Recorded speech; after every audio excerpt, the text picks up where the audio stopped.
Thank you, thank you.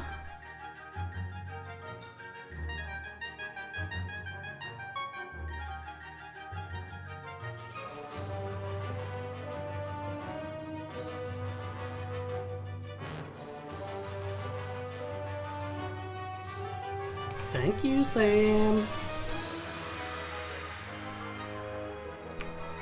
Oh, stream can hear me right now.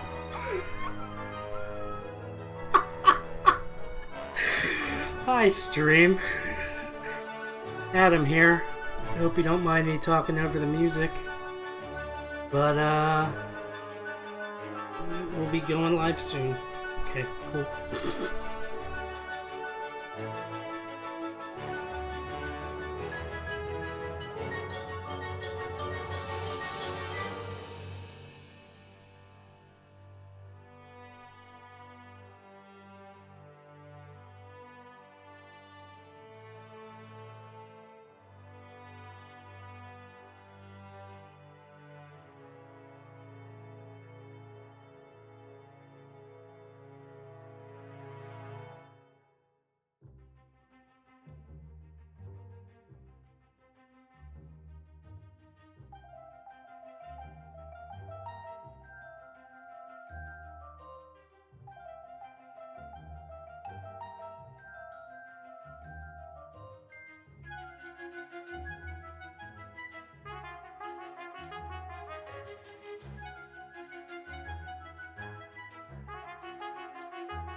The world of Banya cracks in anticipation of the approaching storm. Its lands strain against unnatural forces, and warnings of what is to come have been carefully placed among its people. Warnings that led us to a few tieflings, Goliaths, drow, and halflings.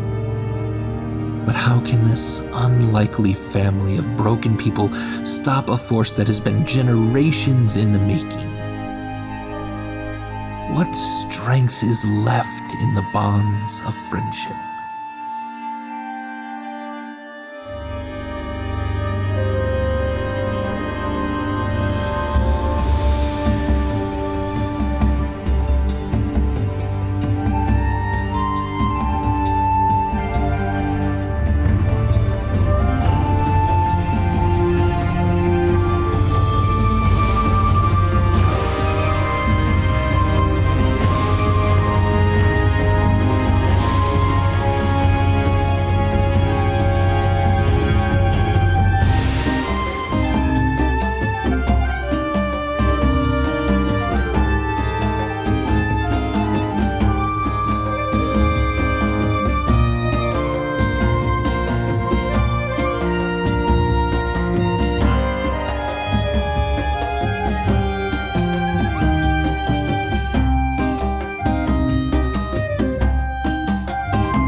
Hey everyone, we're live. All right. Hey, this is Helpful Gaming, and tonight we are playing our long-form campaign, Fates of Ryn. So before I jump into introductions, I just kind of want to say real quick, because I know Darcy's going to do something wild and crazy and funny.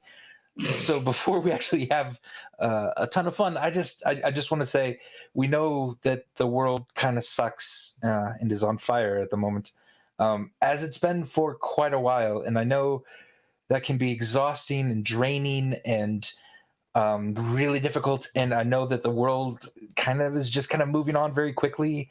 I know a lot of you are going to school and are starting school, and that's a whole nother stressor on top of restarting jobs. Yeah, if that wasn't enough, we have a serious problem for some reason with supporting just Black lives in America, and that's a whole nother terrible, rough issue that we just as Americans need to deal with. Obviously, we're not gonna answer any of that tonight. We're going to be silly and we're going to play games with our friends, and we don't do this as an escape. We're not trying to get rid of reality when we do this. We do this because games, and especially role-playing games, are sometimes a microcosm of that reality, and it helps us deal with some really tough issues. Sometimes it helps us boil down life into an essence in order to sometimes wrap our head around it. And honestly, it recharges us as well, playing games with each other to then go out into the world and make a difference. So that's the position we're coming from as Helpful Go Gaming. We've set up our and tell me if I'm wrong, but our exclamation point donate has a couple new links that you can donate a little bit of money toward like BLM issues, and specifically Jacob Blake and his family and their GoFundMe page specifically, as well as a Milwaukee-based racial justice and community building foundation. So we do have a focus on that in our exclamation point donate. If you type that in the chat. Also, you can type exclamation point BLM if the Black Lives Movement is a matters movement is something that you're interested in or just want to know more about, or you just want to have a slightly better handle on race relations in America. These are some really excellent paths to look at. So again, it's kind of weird for a gaming community who's really positive and fun and likes to just be together and smile and have a good time. It feels weird for us sometimes when the world is not matching that. So we recognize that, and we're not ignoring that in any way. When we smile and joke around and have fun, we take all of this very seriously. But also that means we take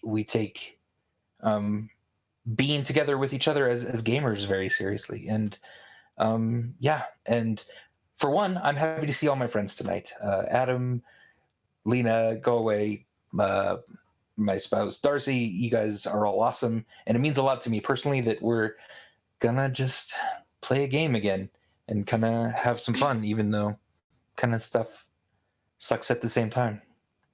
It's a contradiction, but we are large and contain multitudes. So it's so dumb. So I'm Andrew Gilbert, the benevolent dictator of Helpful Goat Gaming, and tonight I am your dungeon master as we play our Fates of Ryn long-running campaign. And with me, as always, is Galway, the unbenevolent dictator of Helpful Goat Gaming. And of course, we have that was hey everyone. That was a ASMR from Galway. Then we have Adam. Adam, say hi. Hi. We also have Lena. Oh, hi. That's all I get. I just get Lena. Sorry, we're jumping into characters here slowly. And also Darcy, who seems to be preparing something for us. This song is dedicated to the family. We fight like gangsters, get high off flames. If you sneak around a corner, we will punch you in the face. Sit down for a minute and see what we say. We get off on violence, we're just made that way. Sometimes we get help from goats. Other times a mimic bursts out our boat. When we'll bell it, leave us alone. We got a long journey to Stormbringer's throne.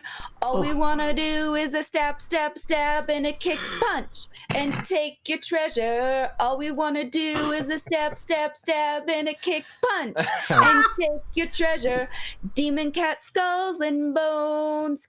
Sex with elves and drinking with dwarves. Our enemies run away. We're hella scary, you see what we say. No one in this land has swagger like us. Disrespect our face, you be dripping in blood. We're attack killers like Belle, it sucks. Going to hell, we don't give two fucks. All we want to do is a stab, stab, stab, and a kick punch. And take your treasure. All we want to do is a stab, stab, stab, and a kick punch. And take your treasure. The family, Fates of Ryn, anarchy. We got so many kills. It's crazy. So don't mess with us. Lots and lots and lots we murder. Arbin's a shady motherfucker. Lots and lots and lots we murder. Arbin's a shady motherfucker. All we want to do is a stab, stab, stab, and a kick punch. And take your treasure. All we want to do is a stab, stab, stab, and a kick punch. And take your treasure. Oh my goodness. Fucking beautiful. That was awesome. I am floored by the effort each time you do for the introduction of just who you are. That's okay. Fun. We've also now established that basically standing in this weird jungle after we get to the recap, 10-foot tall Angel is going to have looked back as this song emerges from this house. The songs are canon. The songs are right. The songs are in-world. canon. They are Hikari singing them. I'm going to have to make a book of them. Oh my gosh. Yeah. Hey everyone. So that's us, and we're gonna jump straight into the game tonight. Then, should be a good one. Should be fun. I'm really excited. So, you know what? I probably have some cool little music. Maybe. And I shall eat spaghetti All to right. that music. Okay. You have to like eat it in rhythm with the music. I like the You have to flex eat there. it in rhythm. Mm-hmm. Can't hear it right now. It's like, yeah, you play your little music. I have spaghetti. All right. So, after the family fought and killed some kidnappers, I say the family, but it was mostly Charity You while say the others were fought. listening to a song. Yeah. Fought, cleaned up some kidnappers. And after they exploded, it seemed like their ghosts wanted vengeance. And to escape their wrath, the family unknowingly activated the power of the house by shutting the door. When they opened the door again to this strange headquarters of the Bovalian Ravagers, they were lost. Far from the snow-covered fields of Bovalia, they were now face to face with a jungle, hot and steamy and dark and unknown. And that is where we pick up tonight. So we've just heard this song explode out from the house. yep, just singing to the kids. as Hikaris want to do. Glorious, according to the music. Of course, yeah. Can you sing the song to this music, Darcy? Probably. So- I don't know. I can try. Well, that's almost Oh. too Really good. want me I'm to gonna try? turn that down. We're gonna try a slightly different song here. Okay. yeah. It was good for the recap. Okay. It was good for the recap, but we're into something different, darker. Mhm. So, I kind of put it on our map here because you don't know where you are in the world. You are in a different climate. It's probably about 10 or so in the evening. The children, honestly, yeah, it's... You know we still Yeah, so hear that real quick, music, so you- right? Yeah. You still hear the epic- Hikari music? Or No, the No, epic the background. music. Oh, Background Wait, music. Zero Down is still playing. oh, well, this is different epic music. Maybe... Okay, maybe that's also too epic. Oh. Wait, I Okay, need to what if I make did this? sure that because I've got 2 Roll20s open. Now there's Woodland Okay. Campsite. And I only can't even open one roll 20. Bah! Okay, I'll lend you one of mine. all right. Moreland. Moreland is good. Trusty, reliable Moreland. Trusty, reliable Moreland Is that music. where we are? But it's not playing Sure, right that's cool. now. Oh, awesome. That's cool. Well, you get Woodland Campsite right now. Bah! That's fine. A jungle is like So- a woodland. You can, yeah. So you, yeah. Okay. Let me start over here. I feel like this is the most disruptive we've ever managed to get a recap. Right now, the night is hot outside. It's damp. The smell of a river wafts into the house while the door is open. Ferris very quickly ties the door to the bookcase again so that it does not easily shut. He's a person right now, right? He's currently a Okay. person. Still the creepy Not a old goat man with person. hands. No. Be kind of terrifying. Yeah. After he does that, though, he does revert to his goat form, and he steps outside. And And just outside the door, there are still probably about kind of 5 or 6 cobblestones just literally just kind of in front of the door itself, as if the transportation to wherever you are took almost a bit of the path that was in front of the house with it. But that quickly disappears into giant bushes with wide, thick leaves. And those bushes surround pretty much the entirety of the house, making it difficult to see further than 15 or 20 feet away in any direction. And at this, the children kind of finish their dinner and prepare their bedrolls for bedtime and begin to settle around the fire. It almost seems to you like this kind of thing happens a decent amount so that it doesn't rattle them at all.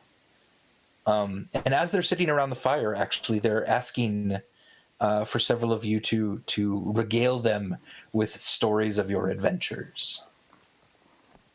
Does anyone partake?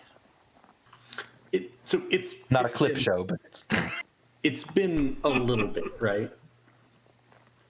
Yeah, it's been about 10, 15 minutes, 20 minutes maybe since this happened.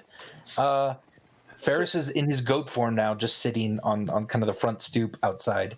Okay, watching. So I am actually everyone else. If it's been like 10, if it's been say like the earlier side of that, especially like 15 minutes, because I probably would have thought to do this. Sure. Angel Charity is going to like reach down and in front of Ferris sort of like scratch in the dirt, because he seems to understand language, right? He just didn't talk when he was in human form. Right. And I'm going to sort of write out, "Can you speak?" And you're in angel form, correct? Yeah. You hear this goat then say, "Of course I can speak. I am living, breathing, and have a voice." Oh.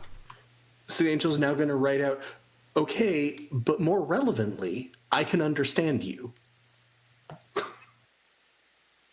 I am speaking an old, old tongue.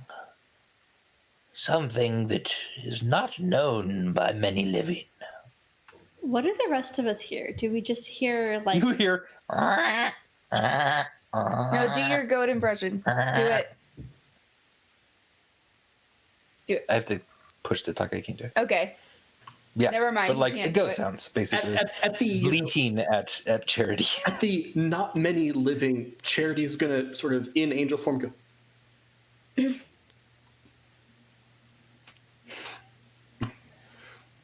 It is druidic. Very few of my circle are left who would understand the words that are speaking to. So is he a druid? I know we don't hear this, Yeah. but like, does druidic like something druids speak? Often not. Okay. Yeah. Sorry. It's go ahead. often only something in Druid. So we're getting requests to hear that goat impression. Darcy, can you reach over and do Andy's push Yes. to talk for him? Too. God. He's doing this in college all the time.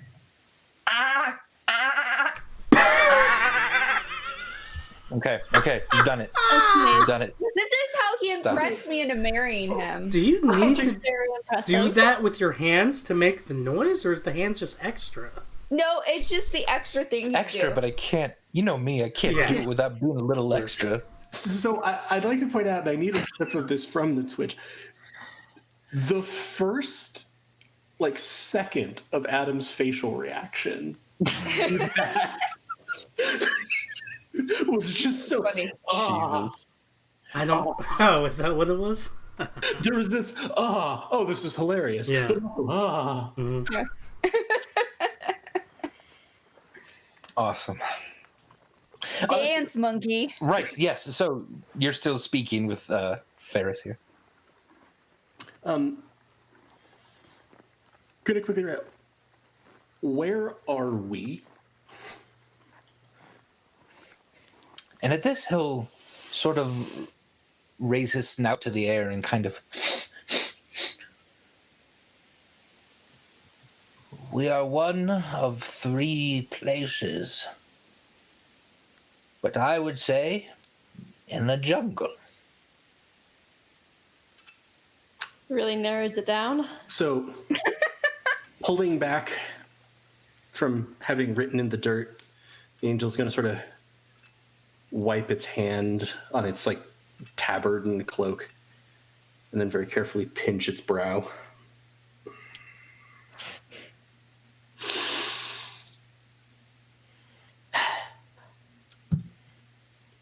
How did we get here?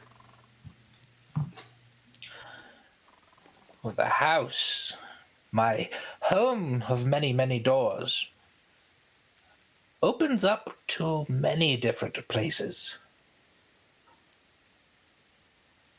Each morning, the house draws power from the dawn. And if you were to close the door, you would wind up somewhere different. I apologize, it happened when you and your friends were here. But I wonder if it wasn't the right move. This is enjoyable, by the way, speaking to someone. I've not done so in a very long time. Angel Charity will sort of smile and bow slightly. Right out. Can we control where we go? I'm afraid not. It's the house that decides. No, I've not yet been able to speak to this house. Though we've been together for many, many a year. Charity at this point is going to like wave people over. What is it, Charity? What did you find? I'm going to write out, I can understand him when he speaks. But he hasn't been speaking. He's just been making goat noises.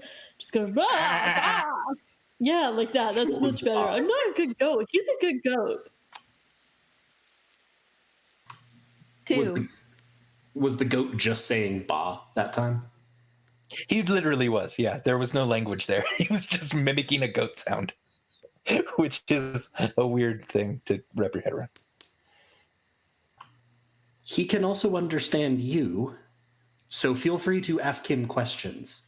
I will tell you the answers after I am not an angel. Oh, wait, alright, he can understand us. Awesome, because the kids have been begging me to start telling a story, and I didn't want to do it if Ferris, the goat, couldn't understand. So here we go.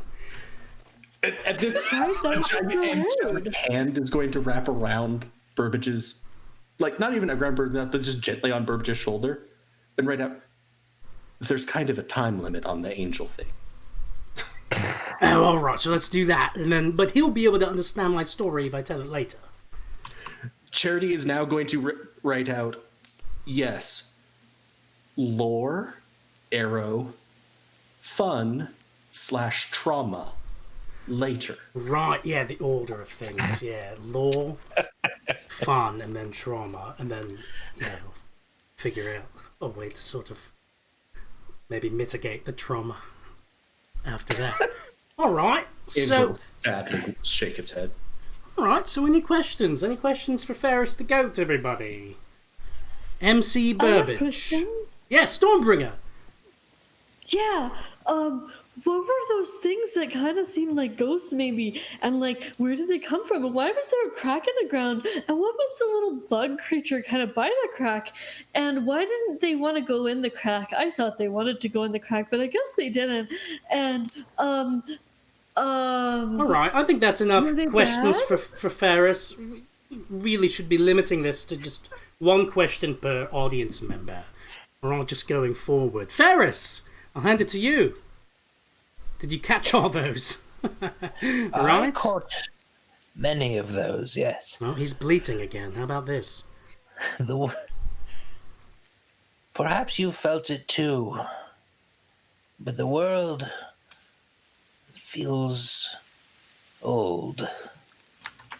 More so than ever before. It feels a bit frail, cracking in places. And when those cracks occur, things that should not be here seem to be here. And what is causing the very land to react this way, I cannot say for certain. But it has happened once before, many years ago. In the land of you've recently called Bovalia.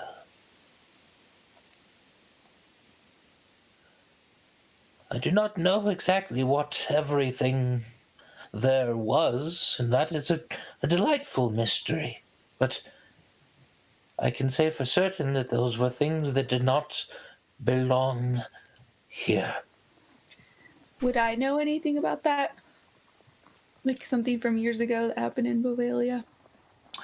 Other than, I mean, yeah, that's more like, what do you think? Have you ever heard of Don't remember. anything? Can we assume that Charity? I don't remember if I. Can we assume that Charity is like writing all this out for us? Like, we can just Sure, pretend- we're doing kind of like real time. Especially if someone As quick as brings Charity you some pen and paper and something like. Yeah. It's probably much faster than writing on like the dirt, because I was just kind of using that to get across to him. A pin actually brings you a bunch of like what look to be opened envelopes, which is kind of a weird thing, but you can write on them and Opened envelopes. Yeah, pen and there's a pen and some. There's postal theft in addition to the other crimes. Yeah. Some of this sort of reminds me of some of what Israq told us about. You remember that information dump that we got from Israq a while back? Yeah. It was like, You could point at the ground. Lore, arrow, trauma.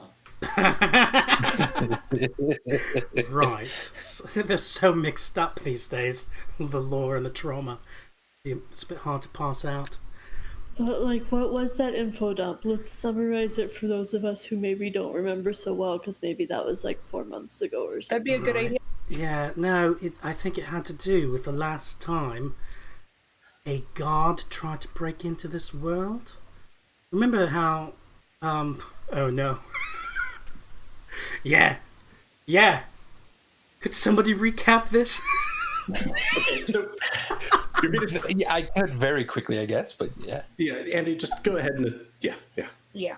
So Israq was talking about how he and his sort of cohort of powerful adventurers found out that Ryn was coming into this world, and that people were having a few premonitions, they thought, of Ryn's sort of birth into the world, which was going to bring about the end of it. They tried to stop her, but she was able to break through and even lived in this world for a while. However, the end of the world never came, and it seems like Ryn left then of her own volition, having accomplished whatever she came to do. This is the same sort of prophecy that resurfaced in Vimeris as well as Kit. And perhaps the individuals who were supposed to prevent Ryn were not supposed to actually prevent Ryn, but maybe something else. Is kind of what you've been, generalized. And I think that the other things that we might have gotten just to supplement that of happenings in Bovalia that might come to mind, Israq specified that they had a plan to channel Ryn into a specific host who was his beloved, and then essentially kill her in the moment in between Ryn instantiating but still being mortal. And he couldn't do it. He couldn't kill her. And that was part of why then Ryn fully manifested and became a god. And then the other thing was that then Ryn came back to them, having gotten away, didn't kill them all, came back and had them kill her, banishing her back to Otherworld. The other thing being, of course, one of the stories, at least, and from Charity's conversations with Tabletop, seemed like it might have hit close to the mark, is that the sword Brightfang was kind of a product of that in some way. Pelatoth is not a big fan of gods interfering in the world. Indeed. And there's also I don't know if this is relevant to what Ferris just said and how he described the world or whatever. I forget how exactly he put it, but it reminded me of Israk's description of the Riddle Machina and how, like, they, as entities or beings, like, sort of... There was something about the Riddle Machina that was like, they don't belong in this world. The Riddle Machina were originally other versions of this world, was sort of how he described it. They came to this and they both existed here and didn't. And that's why your memory just slides off of them. Yeah, and that seems, I mean, it's certainly things that don't belong here, yes. Yeah, so I don't know. So Burbage would be like, you know, it sounds like, you know, if the world is cracking and it's having these effects, maybe the Riddle of Machina are more deeply connected with Ryn and Behelit, and they're entering the world than I previously understood. Charity, as Angel Form, is going to raise his hand and then quickly write down. And now that we've established that I am writing and not just relaying this, I can actually do this with character voice like that. I saw black strings from the sky attached to those ghost-like figures. What were they? They were not violent at first. They merely seemed confused. And then became violent. That is concerning, surely. I do not know what it means. Perhaps you saw a bit of a prophecy in your own right. I do not know. Also, I believe my sister had questions about both the bug and the crack. Indeed, I have never seen the bug before. And I've seen many, many bugs. I've named most of them. But this one had eluded me, and I was torn inside between delight and fear.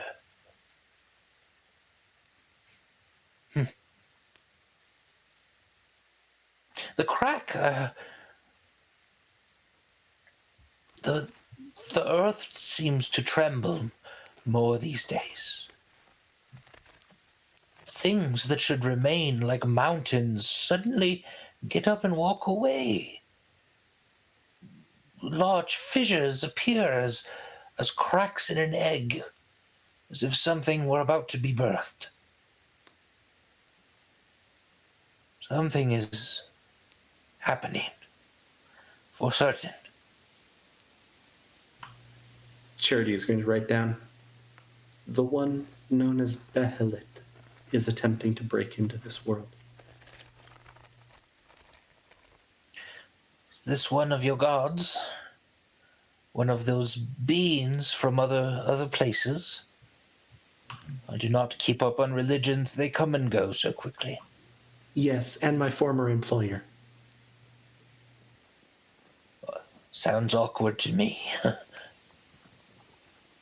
Stormbringer. So... Wait. Oh, sorry, go ahead. Stormbringer, do you know how long the angel spell lasts? Because I've got to admit, this is getting boring. It's just like goat noises and then riding and then more goat noises. And it's sort of like the goat sort of kind of like talking in circles and in riddles, and it's like, yeah, we get it. It's lore. Can we move on to the fun? You know what I mean? I think maybe 10 minutes, but also maybe 10 hours or 10 days. Maybe 10 years, actually. Okay. So we might be in for a long ride. Yeah, we might be. Akari, what were you going to say? Or So do? this is metagame, but again, That's all right. Go for it, Akari. I don't know what alive. metagame means, but let's give it a go, shall we? You don't know what metagame means. This If is any dark. of us knew what metagame would mean, it would be burbage. No, I swear, I don't know. What are you guys talking about? As far as I'm concerned, we're just all regular people on a single layer of reality. Akari? So, again, I'm like technically like 3,200 or 3,500 years old. Would I have known about when Ryn tried to break through? But I've seen things. Give me a Or history similar. check. Well, Oh, can you do a history I'll check do for a me? Because history I can't check get for on you roll 20. on roll 20. Partly That's because kinda what I there, was you asking. had many generations too where you basically just drank and fought. your Yeah, entire but I feel life like a god coming through with would very be little something I'd hear. That's a crit influence fail. on outside events.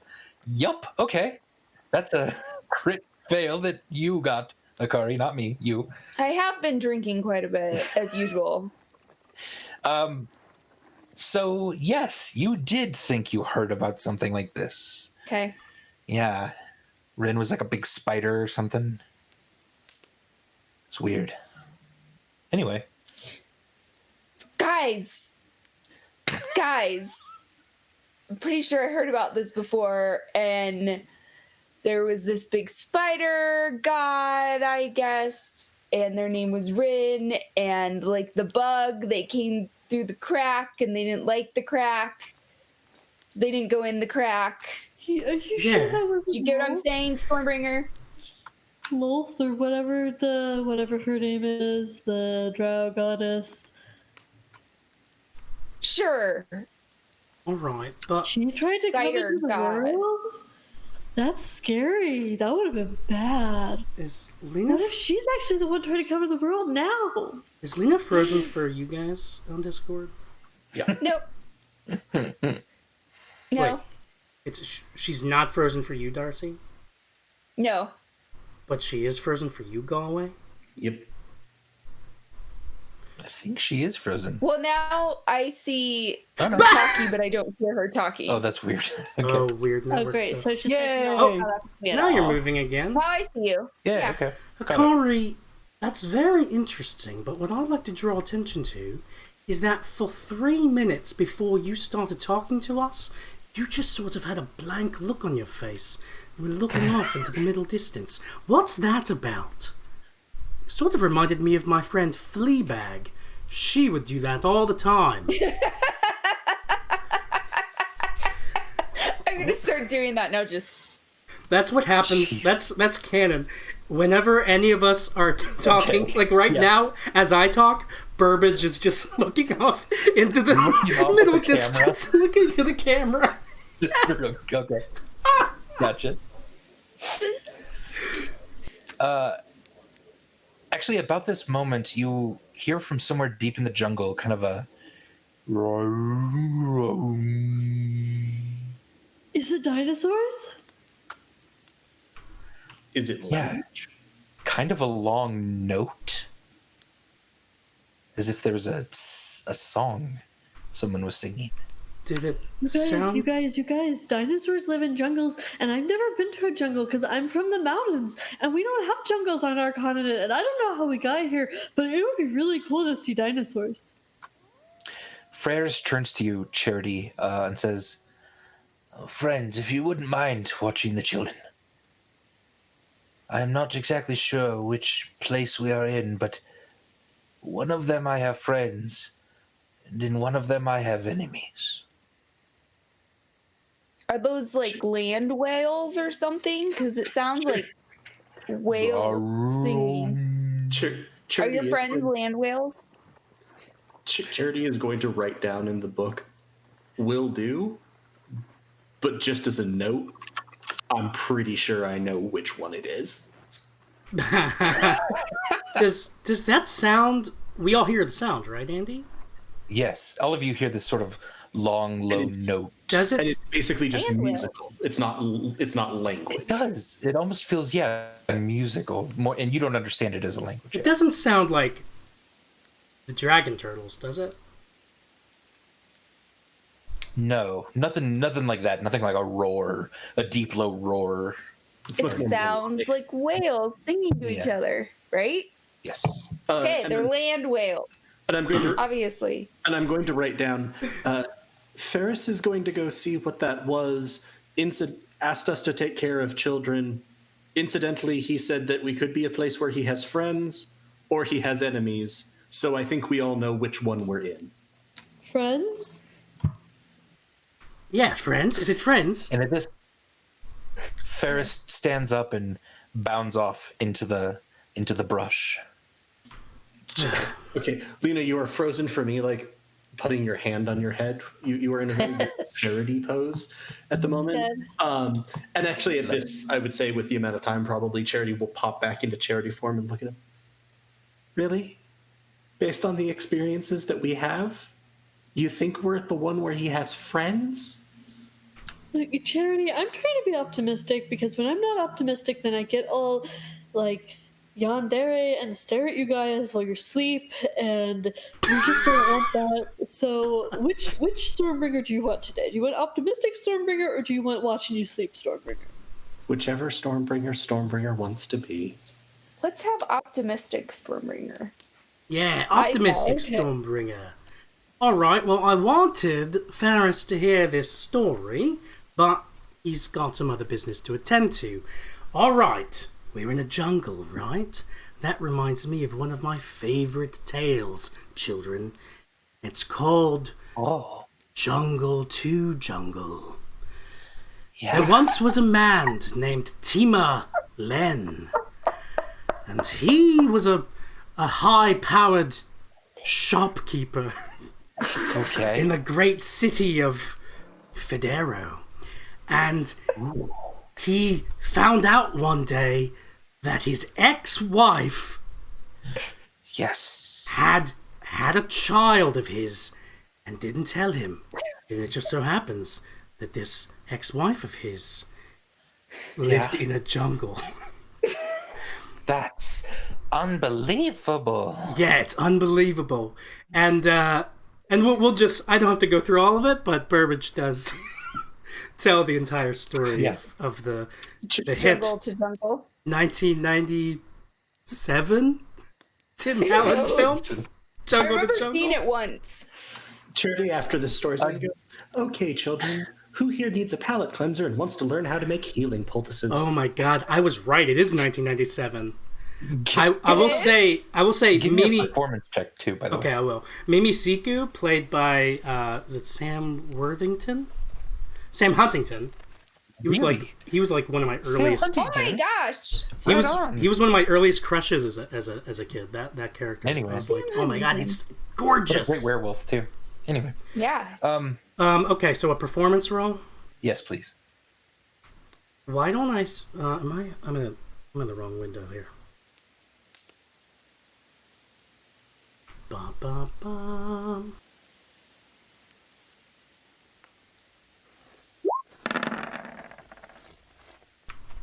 Eight. 8.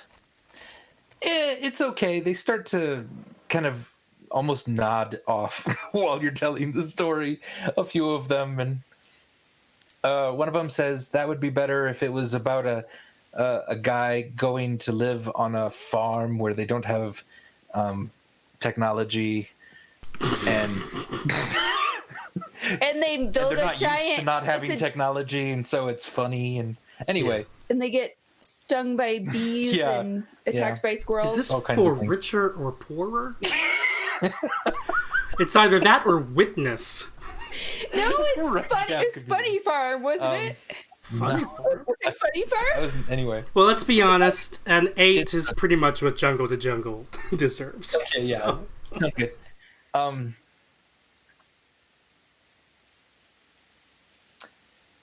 So Worthington. a couple minutes pass.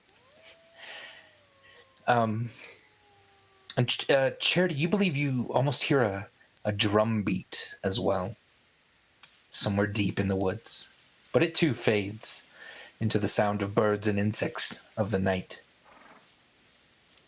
And then whoever might be standing watch at the door while the others are tending to children.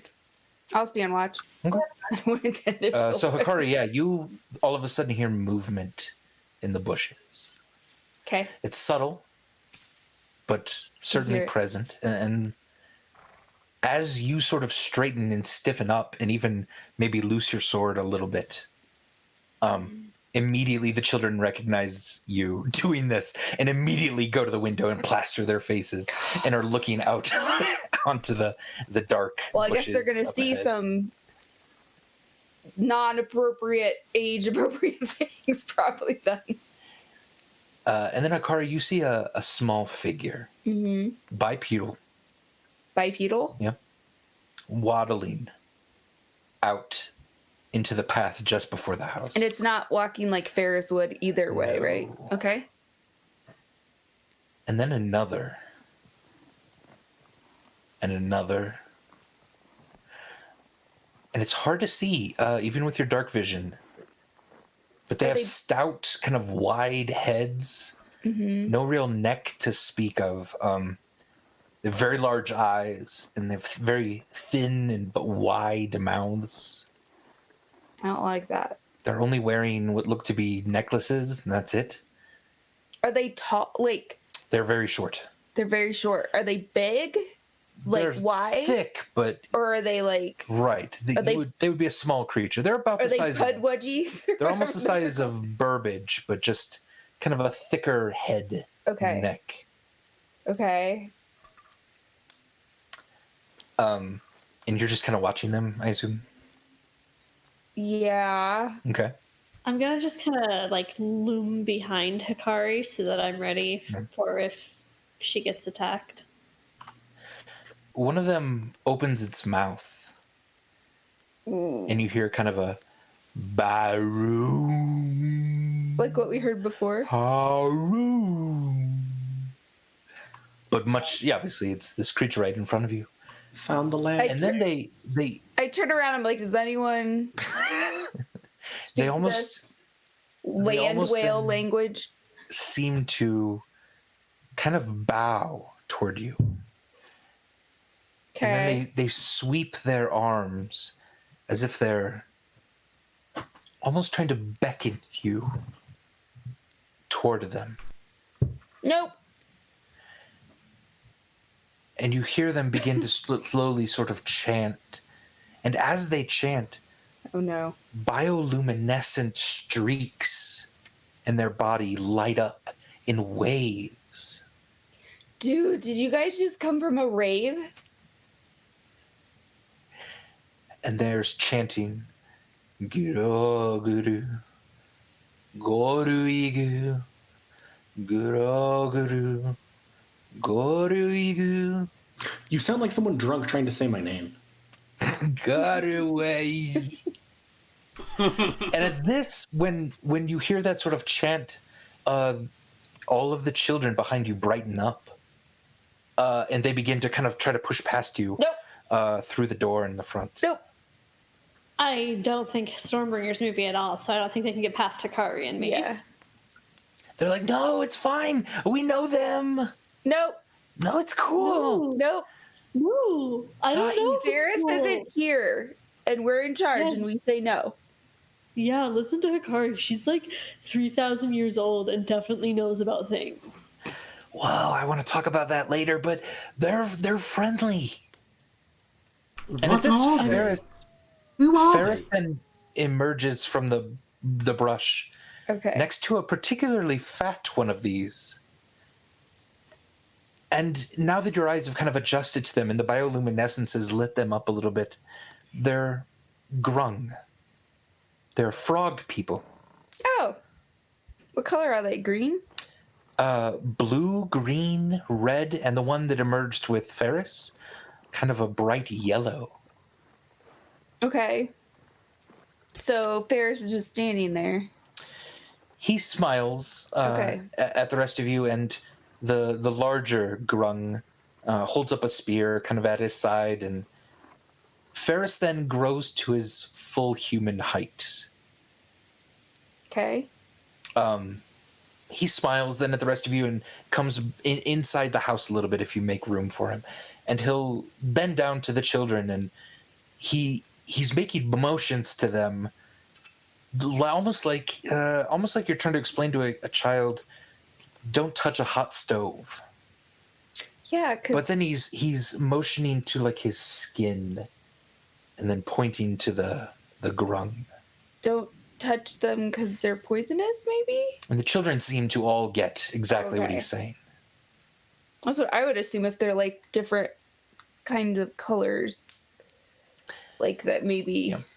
I don't know. Do I know anything about nature? I have no idea. We can give a nature check. Let's do what do you know about grung?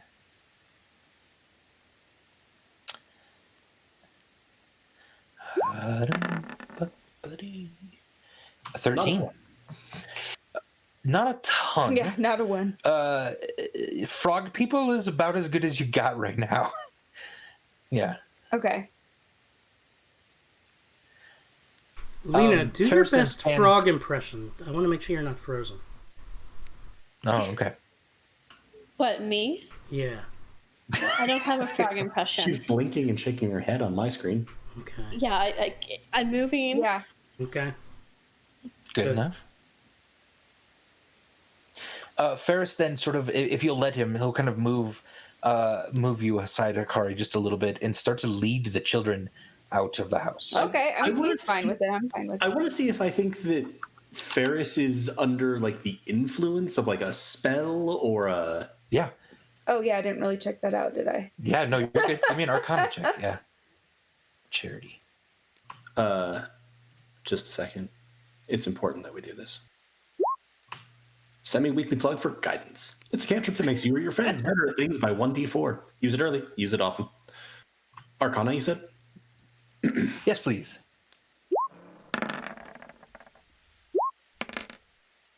25. Yeah, 25. Very good, very good. So at 25, you kind of stop Ferris for a moment. You look in his eyes. His eyes sort of dart between yours. He seems very with it. You do get a sense of very powerful energies swirling around this creature, but you don't think any of them are influencing him, if that makes sense. So it seems like he is at least himself. Like, I don't see any of the signs. I mean, and you were basically saying that, but just to sort of encapsulate that, I don't see any of the signs that I would think he's under suggestion or like a charm where he's like, oh, yes, I should totally take these children to these people who are going to eat them. And exactly. I probably, like, Hikari even said it out loud of like, oh, don't touch their skins. They might be poisonous. I'm like, okay, he's also caring for the kids still. Yes, so, exactly. Okay. That's true. Yeah, you feel good. And the children seem extremely excited. They're starting to bounce up and down and clap a little bit as they're following Ferris. And Ferris offers you as well. He asks all of you to follow, if you'd like. Okay. Akari will go. I'll go. Burbage will go. I guess if Burbage is going, I should go. Has that been Stormbringer's guiding principle this entire campaign? There's a specific reason, but anyway. Charity seems to be like secrets. What's that supposed to mean? But Charity, you have to come too. You like to know. We die together. I know. It's just I was weighing the potential dangers of following a transmuted goat into the wood with a bunch of frogs, or staying here alone in this cottage that teleports. And honestly, I can't calculate those odds, so just let me get my stuff. Frogs are small, Charity. It's okay.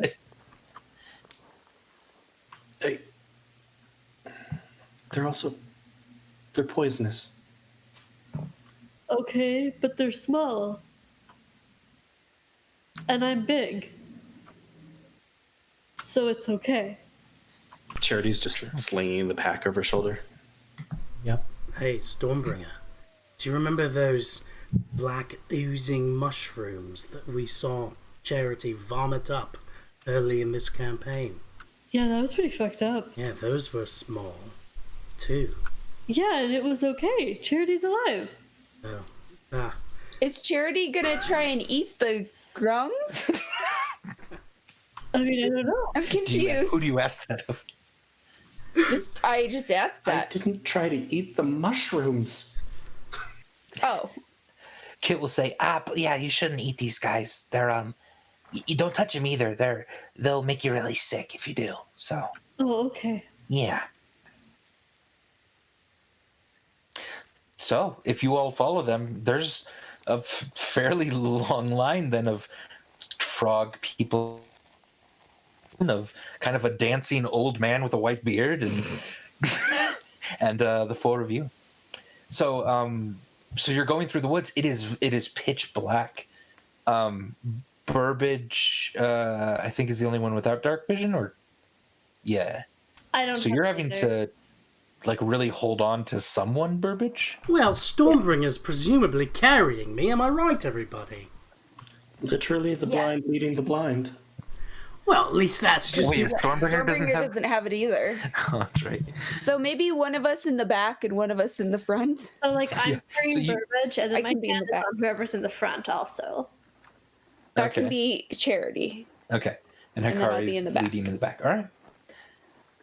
So you're progressing like this, and the Stormbringer, it's kind of hard. The ground is uneven. You keep almost tripping over roots just a little bit. It's a little bumpy ride for you, Burbage. Should But we be- shortly, you Should we be imagining kind of like the swamp that Yoda lives in?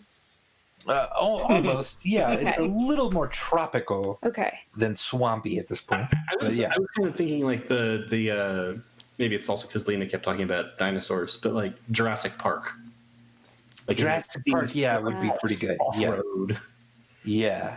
Because there's Okay. dinosaurs here, y'all, and we're gonna fight them. Oh, if only. Shortly, you all come to a river.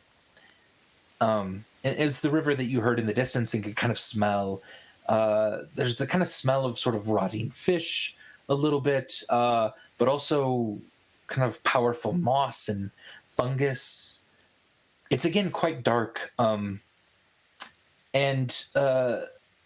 the frog people, a few of them up front, immediately slip into the water and disappear underneath. And after just a moment, then they kind of slowly rise up again out of the water on the back of a giant serpent that its girth almost takes up the entirety of the river from bank to bank. That's not terrifying. And immediately Ferris jumps on top of it, riding it one leg on each side, and is now helping the children on top of it as well. Wait, when you say its girth Ew. almost occupies the river from bank to bank, and then Ferris is riding it as one would a horse, are his legs like 8 feet long a piece, or is this not really a river and more of a creek? It's a deep, sort of a deep looking river, probably about 10 foot wide, though.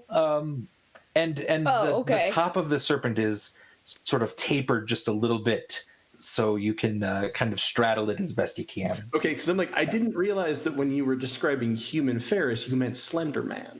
Right, Yeah. that's quite Slender Man, yeah. Yep, and the children are kind of now jumping onto this thing as well. You see the grung up front, the ones that rose out of the water, have their sort of large fingers and pads on their fingers, basically at the sort of, almost at the base of the skull of this creature, and they're just holding it. And you don't get a lot of sense that this creature is very in charge of its actions right now. Oh, this feels good. This feels great. Where? Let's hop on. Okay, but Right. like kid, little child person, the three yeah. Where are we going? What is this?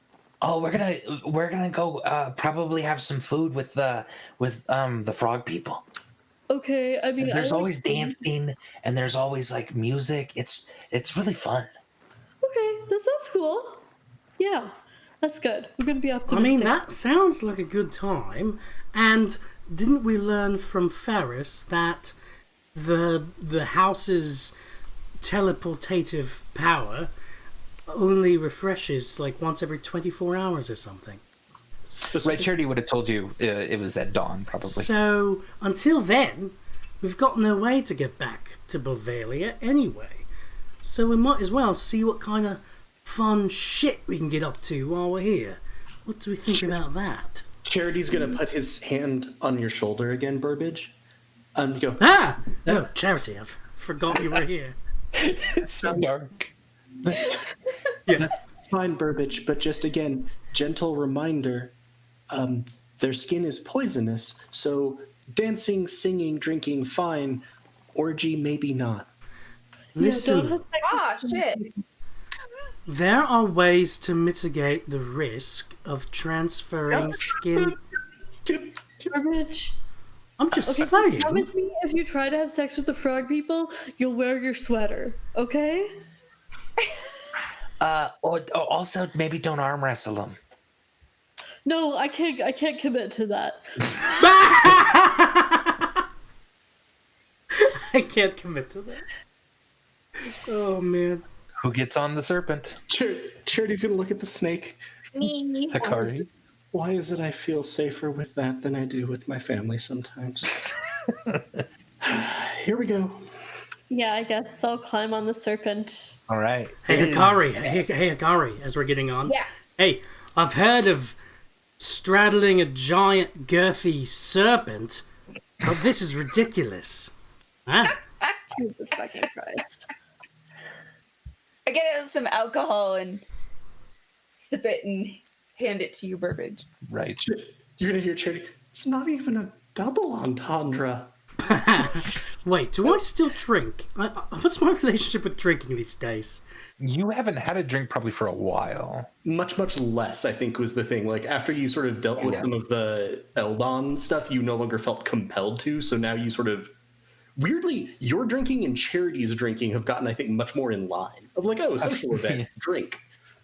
Alright, so this is a social event. Thank you, Hikari. I will have a sip, and that will be enough for me, because I am not an addict. I dare anyone to tell me other... Oh, that's good. Oh, that's really good. Yeah, And I'm like, drink. Yeah, alright, okay, here we go. Please hold on tight to Burbage, Stormbringer. Yeah, of course. I always do. I'm a terrible fucking person. All right. As you straddle the girthy serpent, it is wet and scaly, even just a little slimy, but it's very very warm to the touch.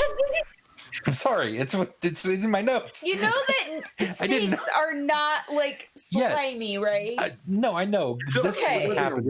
It's not a normal snake, certainly. Okay. And then it begins to sort of move and slither, and it's going upstream, and it's going fairly fast upstream. And you're kind of holding on as best you can to this, and the children seem to be very happy and comfortable with this. It appears most of them at least have been here before. Could we even really fall off since it's basically the... It's difficult to slide off with the way you are positioned and the way it sort of grips you just a little bit. Let's just move ahead of the snake because everything want me to you say, I'm just like... the way that... Okay. It's definitely not the motion of the river, but it's the size of the snake that matters. Yes, there you go. So soon you actually start to see lights appear kind of on the left side of the river up ahead. And as you approach, you see then the tops of a very large bonfire. As you disembark the serpent, the grung in front also sort of slide off. And then the serpent kind of seems to shake just a little bit, and then it disappears, sinking lower into the river again. And then it seems to have settled down toward the bottom of the river. on the side of the river, you see several grung, which actually look pretty heavily armed, are watching what almost you would say is a sort of a line of several fishing net kind of lined up in a row. And they sort of watch you as you progress further into a clearing and away from the river. And as you look in the clearing then itself, which is a large area of firm packed dirt, and a small stone path that leads up to a thatched roof home. This house looks like it's built for the proportions of tall people, of tall folk, of humans and elves. The wood is old but sturdy, and it doesn't even creak necessarily when the wind picks up or when the grungs are walking back and forth on it. It just seems like the grung have kind of co-opted this place into their own dwelling currently. Hey, Ferris. And is Ferris here? See about? Yeah, Ferris is up front. Yeah. Ferris, are we? Is this jungle a part of the world of Barnia? You seem trying to kind of mouth Barnia. Are we in the same world or existence as we were when we met you in the snowy field by the crack? He nods his head. And then he puts his finger like in the air here, and then he puts his finger way on the opposite side of his reach. And he kind of motions for the distance in between. We're just really, really far away? He nods. Well, we're probably not far north, because then we'd be in far north. Probably in some other place. I'm not looking at a mental map in my head. Are you looking at a non-mental map on the computer? Or are you looking at a mental map on a piece of paper in front of you? Because that's more concerning.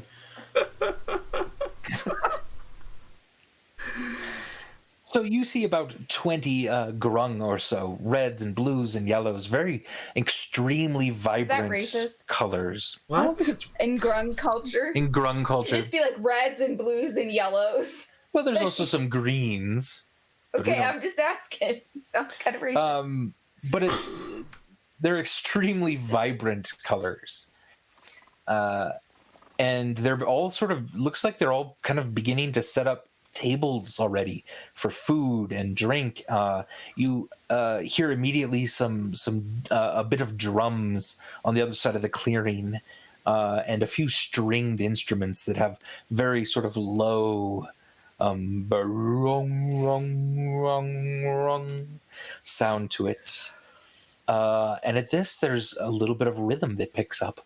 And even a few smaller even grung children that sort of begin to kind of twirl and dance. And the other children immediately run over to them and start kind of twirling in circles and dancing. All right, this seems like a good time. All right, I'm going to dance. Burbage is dancing. Burbage is dancing, excellent. Toll the Dead, oh my god. Wait.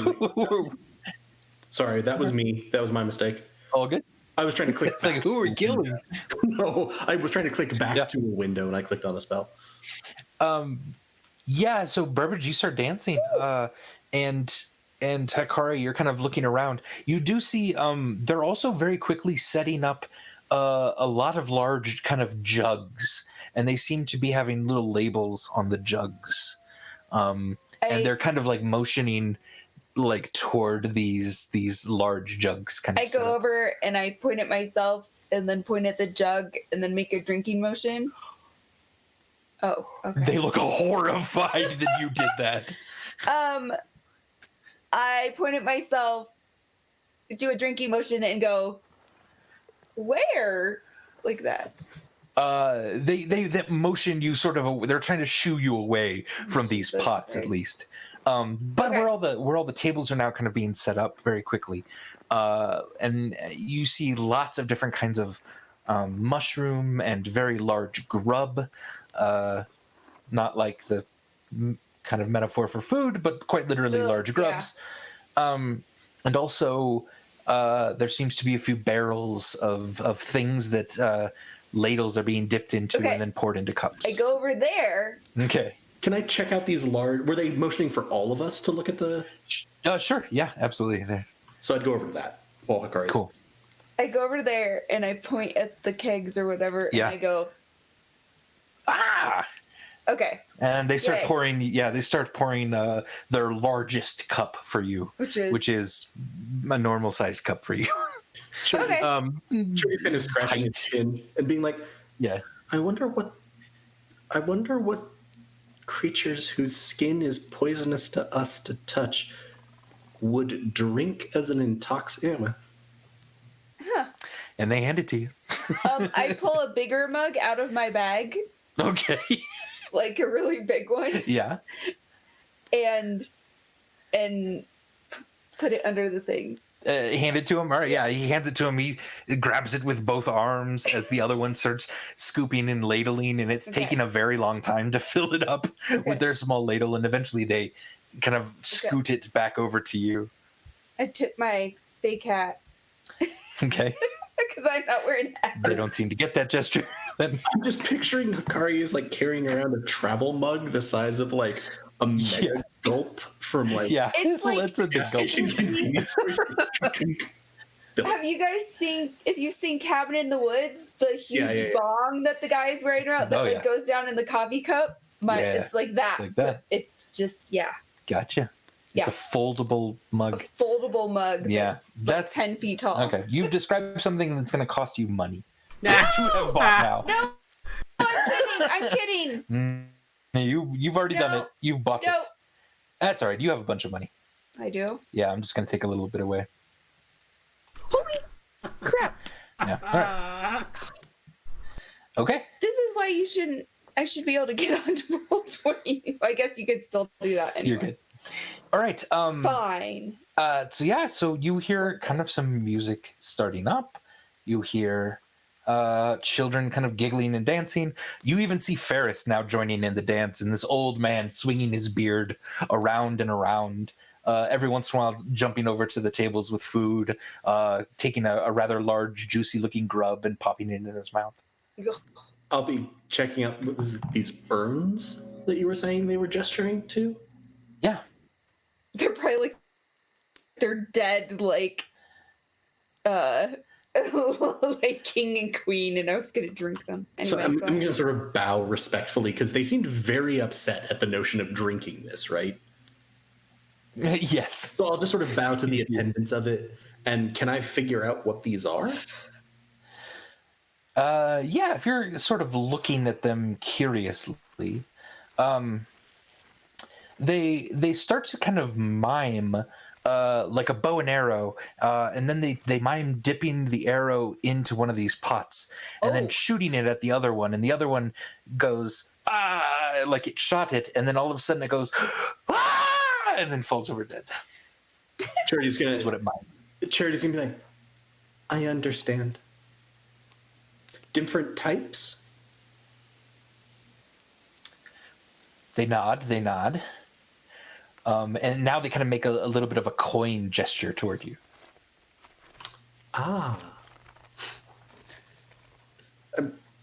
Charity will ponder the rampant spread of mercantilism and its impacts on cultures.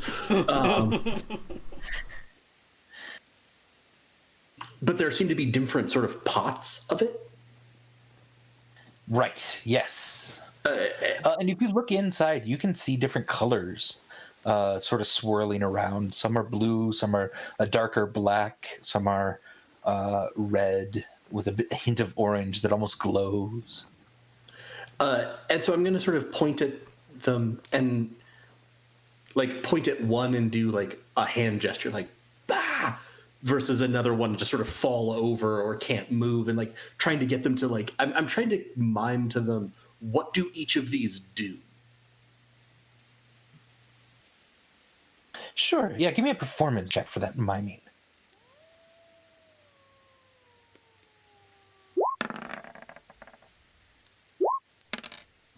13. All right. 13. A 13, you feel like you're... it's hard. They can basically mime back to you various levels of death, it seems. But they seem to all be indicating some level of death. Yeah, some level of death or just certain incredible sickness or something like that. Any paralysis? You guys can't tell so far with what you're able to communicate. I'll pull out a gold piece and sort of indicate one that seems to be a sufficient level of death. What do they then, like, do they sort of move to give me some amount of it, or...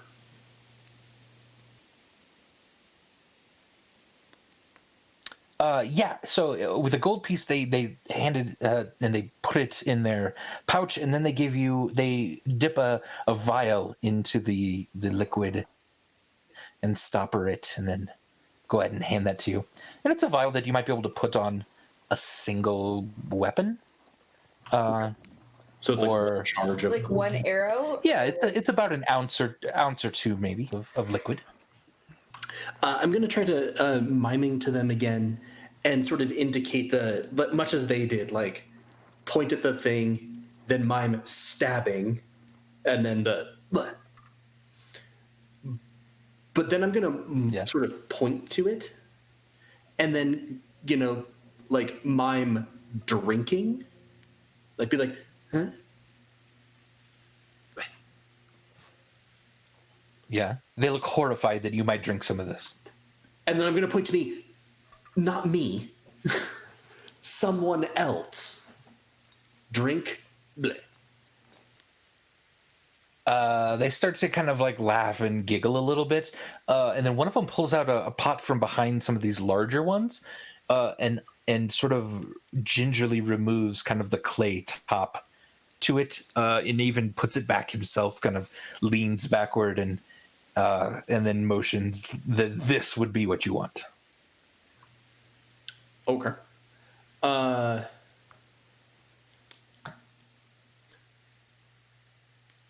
I'm gonna give them 2 gold pieces for that one. Okay. They'll go ahead and dip a couple of those small little vials in and stopper it, trying to kind of not waft any of the fumes their way. And then they'll very gingerly hand those to you.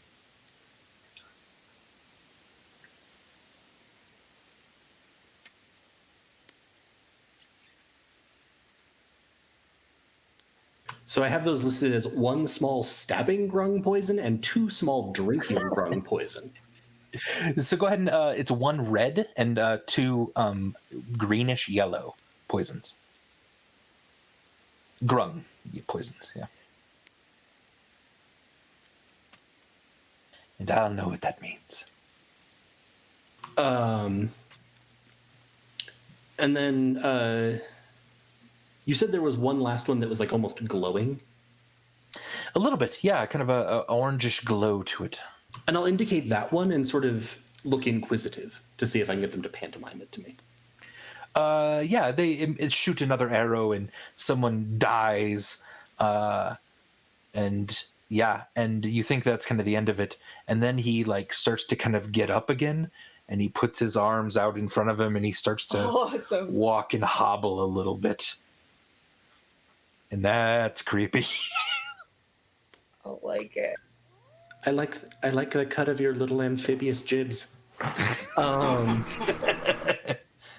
gonna hand them 4 gold pieces for that. For 4 gold, they will dip 1 vial again of that in. I will hand them. I'm going to motion with 10 gold pieces and do 3. And they start kind of gotta, talking to themselves. They come back. Give you a thumbs up. All right. I have been watching this a little bit. Mm-hmm. And I would like to go over and get 2 of the stabbing ones. And what was the... There's kind of different varying... oh, there's more. Yeah, there's like different varying kinds. And if you're perusing... Yes. You see something horrifying. Yes. You are immediately transported back in your mind to the beach of Cliff Mill. Okay. Watching someone pull out a sword and then a small vial of black liquid and drape that sword in this black liquid as they are coming toward you. Uh-huh. You'll never forget the way that sort of liquid fell onto the sword, and as they put the pot down and you see the sort of viscosity of the black liquid kind of wave in a puddle, you are very sure this is the same kind of thing. I still... Burbage has a vial of that liquid he got in Cliff Mill. We never used it. Interesting. Okay, and I'm thinking back to when the group was attacked on the beach. Yeah. And that was then used to stab all of you, but all of us, wasn't it? Well, yeah, several of you. Yeah, mostly Charity, because they were mostly going for Charity. And so what did it actually do, though? It was incredibly powerful poison. Okay. That's what I thought, but sort of like they look you up and down, and they kind of are like, I don't know about that. I take out my sword and I start like whipping it around me, like, and, like kind of hit myself in the head a couple times. Okay. Let's get a performance check of your sword dance here. My sword dance. Yeah. That sounds good to me. Dude, I bring my own like collapsible mug, which you've been drinking from already. Mm-hmm. A 22. All right, a 22. This is actually seemingly enough to kind of impress them. Yeah, they seem a little impressed and kind of put one finger up to you. Okay. You can have one. Okay. So how much? Can they give me like a... Yeah, they have enough gold, it looks like. They kind of motion toward the gold Charity's giving them, and they're no. So they just kind of want something else, and they like point at some of your like your armor or like your backpack and stuff. What do I have in my backpack? I had a collapsible mug. You have a collapse. Yes, one of them definitely points to that in one No! Just for that poison, or do I get other stuff? What he seemingly would like, yeah. It's my travel mug. You have a small instrument, a shamisen, that they would point to. And okay, can I give them that instead of my collapsible mug? You certainly could. Okay. And then how much are the zombie poisons? They seem to have been satiated with gold. Like they don't want any more gold. I know. So you'd have to give them other stuff. Like you could give them rations maybe, or you have manacles, which are fuzzy manacles. My manacles. Your pink fuzzy manacles. Uh-huh. Incidentally, I'd almost... Yeah, pink fuzzy manacles. It seems like something I'd carry. Or your extreme Baja Blast healing potion. No, what was the first thing you said? I'll just give them a couple rations for like a zombie poison. Okay. They would like 3 rations. Fine. Okay. It's fucking zombie poison. Yeah. Worse. All right. Also, I've kind of forgotten in this entire time, and I suspect we all have, that probably occasionally Andy would have needed to have been doing the voice of Seamus the Wonder Bag. Oh, that's right. Probably, yeah. Seamus is with you. He's been pretty quiet since since you've all had a talking to. But you could always talk to him if you want. No, I was just looking through my inventory and I'm like, oh yeah, shit, I forgot I have Seamus the Wonder Bag now. Who likes me because I call him Seamus the Wonder Bag. Yeah, call him Seamus actually. So yeah, he's like, this place is pretty fucking cool. I don't mind it. Yeah, it's pretty neat. Yeah. Do we think that like the frog people sold the assassins that poison, or like is this a poison that other people could make too? You wouldn't necessarily know. That would require some specialty poison or kit shit. I'm gonna try to mime that question to them. Okay. Yeah. I'm gonna point at the poison and then go like this to demonstrate making it. Okay. Scene. Anyway. Gotcha. And I'm gonna point at them and make a question face, be like,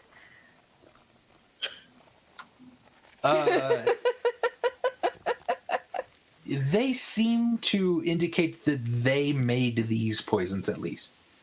Yeah. Burbage is gonna dance by and sort of dance in circles around you guys and be like, "Hey, oh man, this party's awesome, and that weird rhythmic land whale music is pretty cool too.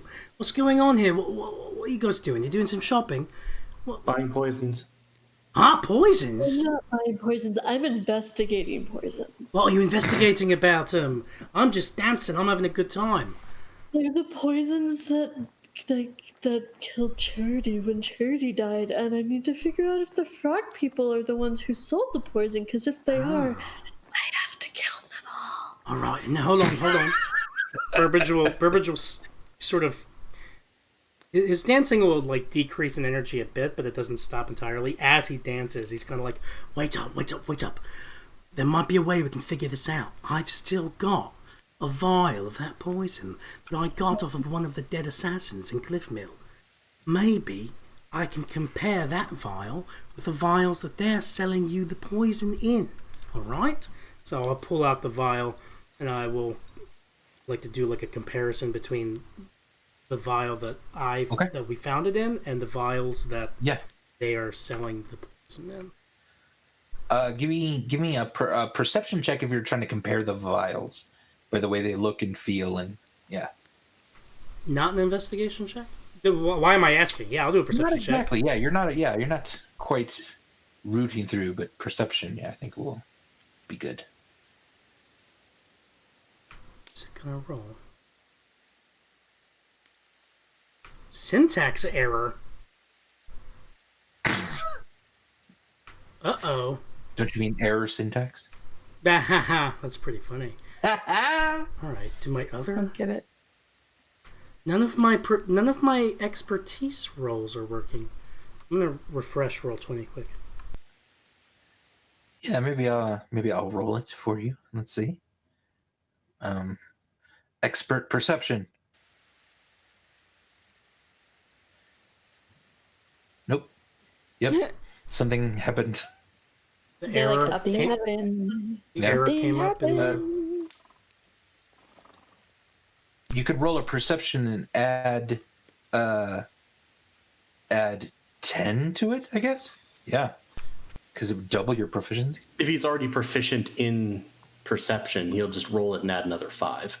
Yeah, it's 6 plus... Add another 5. Right, yeah, right. Yep, so just regular perception maybe, and then add 5 to that. I got the error again. So this is like... Oh, I did too, yay. Can anybody else... Somebody else do a quick... Alright, Charity's insight. Okay. So it's just entirely Burbage's sheet is broken. And mine, I can't even get on roll 20. But it worked earlier for the performance. So it works. It's anything that you have proficiency with. Roll another skill you have proficiency with. Yeah, it's oh yeah. It's fucking up the proficiency for some reason. Interesting. So can I just roll a d20 and add 11? Yeah, d20 and we'll add 10 plus your wisdom. 10, 22. All right, a 22. Good. Okay, very good. So you're checking out the vial that I think Hakari got, the black liquid. Sure. As well, yeah. So you're looking at that. For as far as you can tell, it's the exact same simple vial, and the cork you never quite noticed before, but it's a little bit darker of a kind of cork stopper, and it's slightly more rudimentary than something like in a fine wine. So, as far as you can tell, they're identical vials. And the corks seem distinct from like other Right. vial corks. Oh man! All right, guys. Burbage is gonna like reluctantly but grudgingly slow his dance down to a halt. Like he's like, "Oh, I'm having such a good time dancing, but now I don't feel like dancing this whole time while you're looking at the vials and yeah, everything." now I've got to stop dancing because I think there's something just bad about this. I think there's assassin's got their poison here, which you know, what does that even mean? Do you have any gloves? Do I have gloves? Yeah, do you have any gloves? Does anybody have any gloves? I don't think so. Would there be gloves in a thieves' tools like set? Ooh, I would say that one's up to you. Yeah, would you keep some thin kind of gloves in there? Yeah, the kind of if I don't want my fingerprints to get on things. Right. Yeah. Yeah, I've got some gloves right here in my thieves' tools. You want They definitely won't fit you, Stormbringer, but yeah, do you want to? All right, let's. Okay, hold on, Stormbringer, put out your hand. Oh, you know what? It doesn't fit. Doesn't fit, everybody. It won't fit. Okay, hey, that's okay. I'll improvise. And Stormbringer started to tear off strips of her shirt to wrap around her hands. okay. Yeah. Okay. Yeah. So once her hands are fully covered, she's gonna go to the frog person that's right by the poison vial and be like, Okay. "Hey, you fucker! I think you fucking sold some fucking assassins some fucking deadly poison. I'm gonna fuck you up, and we are gonna fight right now and figure this out like fighters, okay?" Wait, though. They just sold it to us and they don't know who we are. Yeah, maybe they should have a vetting process or something. We could be trying to kill Charity. They shouldn't be selling it to anybody who's trying to kill Charity. But maybe they didn't know because they don't know what I'm going to do with it. Are you going to try to kill Charity, Hikari? Is that what you're saying? No. God. No. And then I just like back up and start dancing. And then just back into the crowd and just start dancing. Yeah, I think she already killed him once. She doesn't need to kill him again. Yeah. Very quickly, Ferris kind of comes over to all of you, and some of the children are now kind of watching this scene. And Ferris puts his hand on your shoulder, Stormbringer, and tries to kind of calm you down just a little bit. Hey, I don't speak goat, and these guys tried to kill Charity by proxy. So I need like an explanation, or I'm gonna we're gonna fight. I'm gonna fuck them up with my glaive. Do you see my glaive? It's really big. And then you hear a voice, and it says, "Large one, you settle, calm self." Yes. Is Yoda here? No. Or is it like I can do a Yoda far better and Yoda than that. I know you can. I'm just confused. Sorry, go ahead. Is this Brother Theodore who voiced Gollum in the animated Hobbit? Certainly not. It is just a grung. In fact, the large yellow grung that Ferris had met with. I'm literally a barbarian. I'm not gonna calm down. Your people tried to kill Charity by proxy, and now I think I have to kill you all.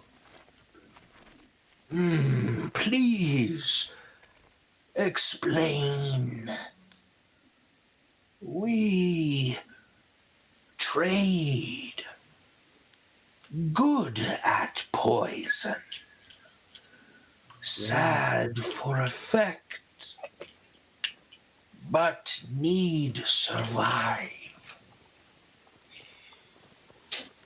I mean, I don't really buy that, right? Like, you why do you need gold? Like, you're living in the jungle, you're eating Ooh.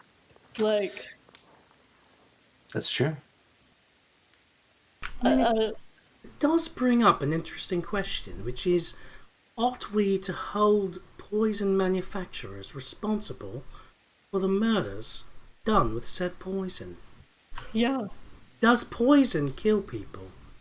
Or do people kill with people? poison kill people. Oh, so I'm gonna kill both. I think at the moment we should be more concerned about the people that Stormbringer is about to kill, and it'll definitely be Stormbringer. So, your eminence? Let's find her someone to arm wrestle. Wait, I'm still dancing, sorry. I'm sort of speaking to the yellow grung. Your eminence? Chief. Your chief.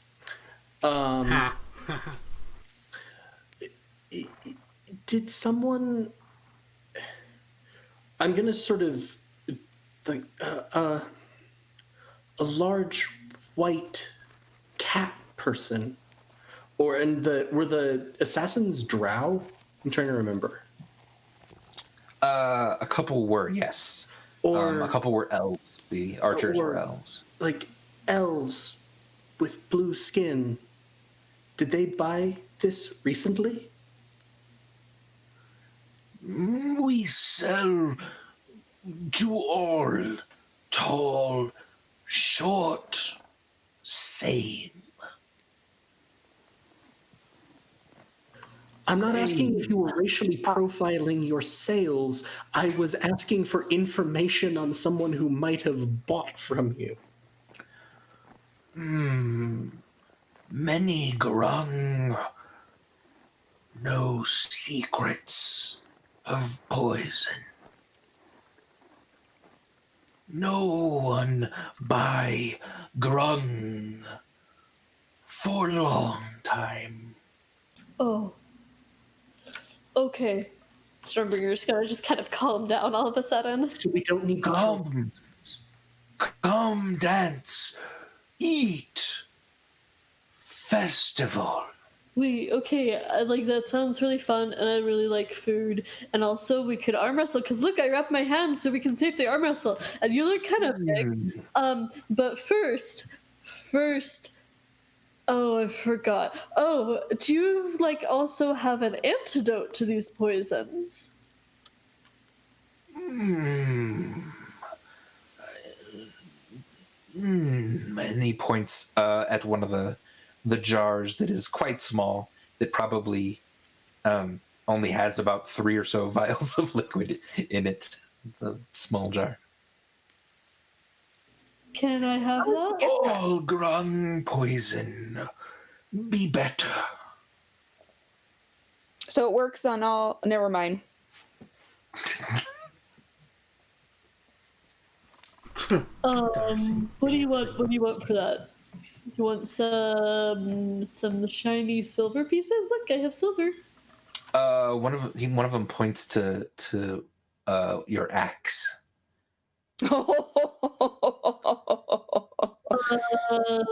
Yeah, sure. You can have my totally normal battle axe.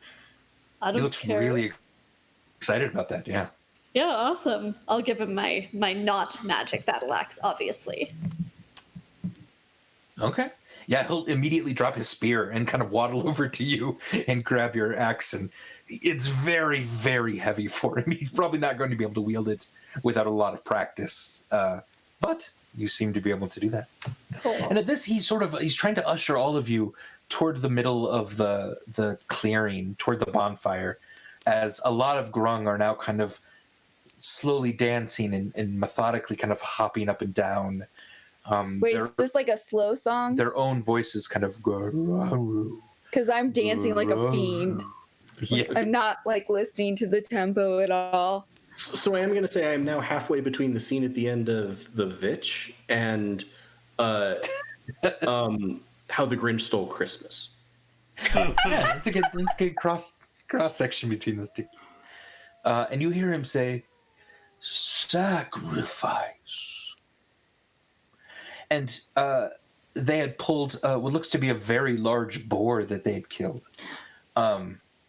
and they're dragging it on kind of a large piece of cloth over to the very edge of the woods.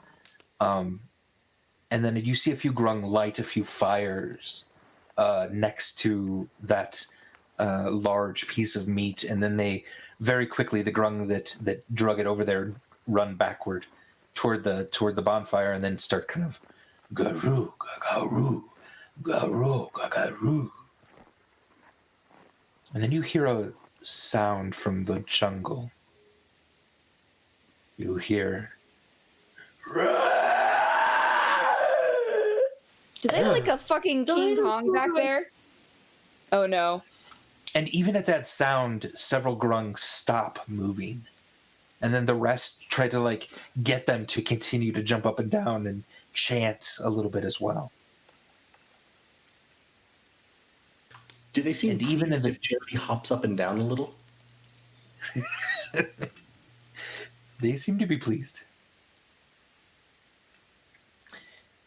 And then just out of the firelight, deep in the darkness of the jungle, you can see two very large eyes pop open and glow a pale white light.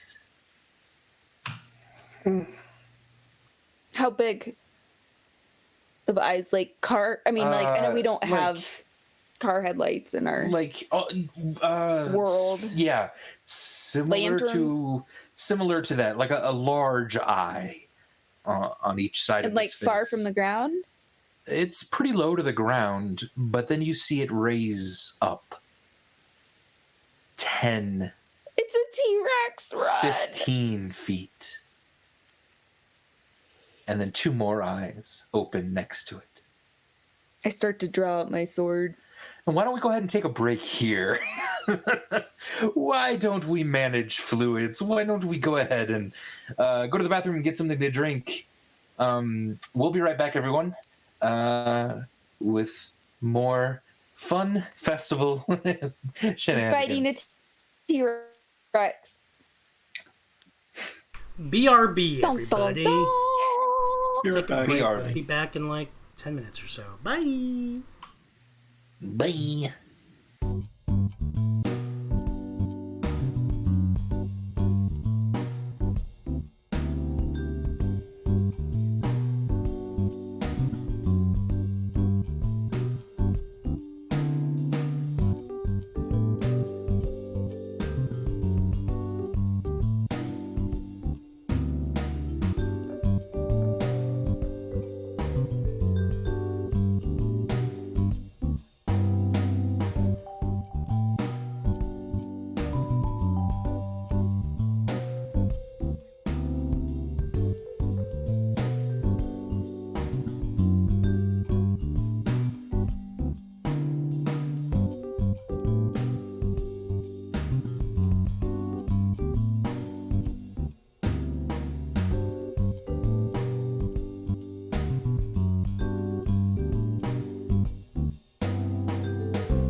everyone, we're here, we're live, we're back.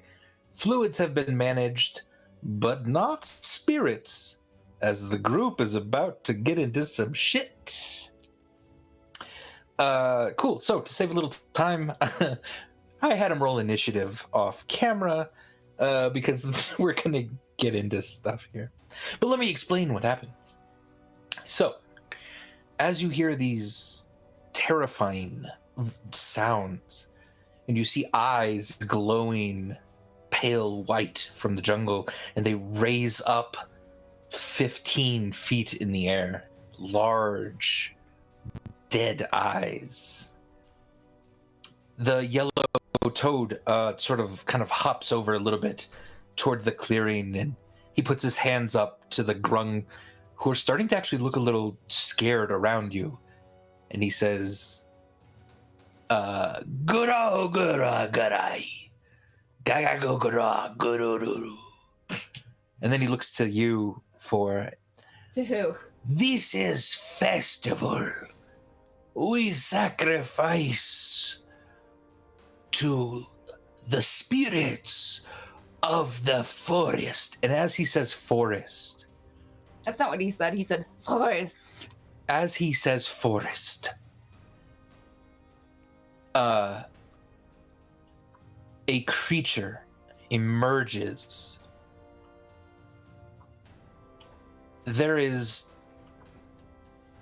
It's hard to explain what this thing is.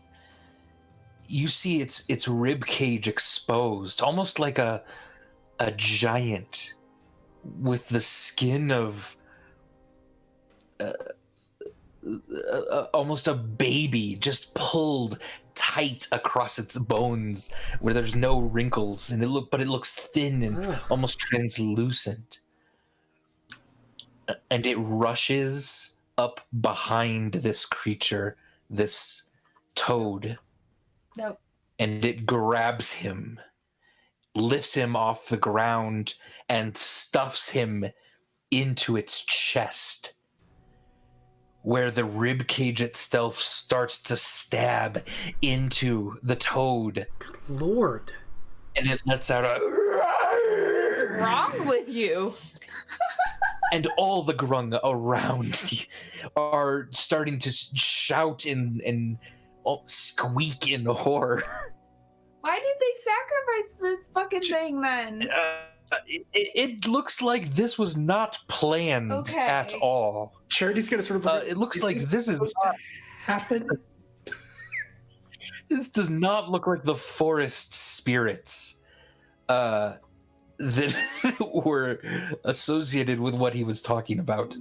That's These are horrid abomination-looking things that none of you would associate with the woods at all. So we're going to jump into combat, folks. There's no ifs, ands, or buts about it. There's no talking your way out of this one, Burbage. Yeah. There's no Burbage. giving someone your sword and hoping it goes away. But Burbage, you got a nat 20 on your initiative. You immediately sensed the danger.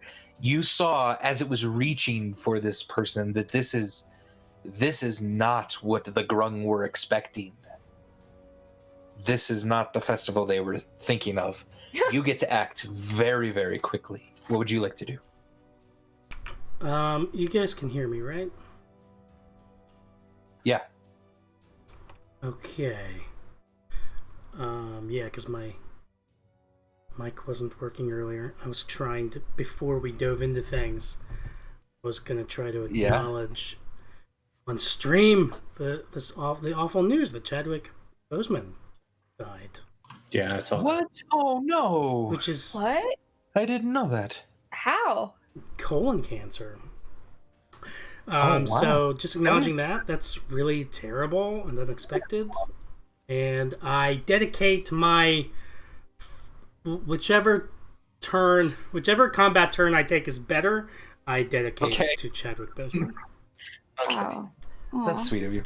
That sucks. All right. Okay. Battle. Fates of Ryn combat. I haven't done this in so long. Many moons. So Burbage sees these eyes in the darkness. The first thing he saw, right? Yeah. And although at first the grung all... Oh, by the way, I'm going to turn up the volume on my music. 20. And eventually the descent should start playing again. And although the grungs all seem... They see it too, but they seem to be okay with it at first, right? They think that this is... Yeah, they thought that, you got the sense very quickly that this was a festival where you sacrifice, like a boar to the spirits of the forest, and that it was a nice, happy, affair. And immediately their chief was just eaten horrifically. None of these people are okay. Right, I'm trying to track just the evolution of the moment here. So at first... Oh, yeah. They thought that this thing was a forest spirit. Yeah.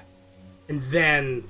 But so, kind of trying to make sense of the crit initiative roll. Like, Burbage senses danger regardless. So he's already... He's kind of circling. Yeah. He's circling around. Hikari's still, like, dancing. Like, her weird backwards dance that she was doing. And Burbage kind of... my sword, though, a little bit when I saw the eyes. Sure. So I'm still dancing. Imagine kind of like Uma Thurman in Pulp Fiction. Like that sort of... Yeah. Gotcha. So Burbage sees Hikari draw her sword, and that definitely reinforces that he gets ready too. Burbage will immediately pull out arm his hand crossbows. Okay. I think. Yeah. And immediately will attack this one with both of his hand crossbows. Okay. Let's do it.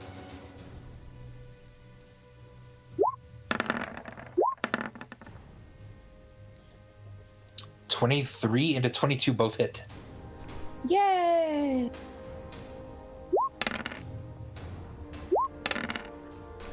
$10. So that's 6.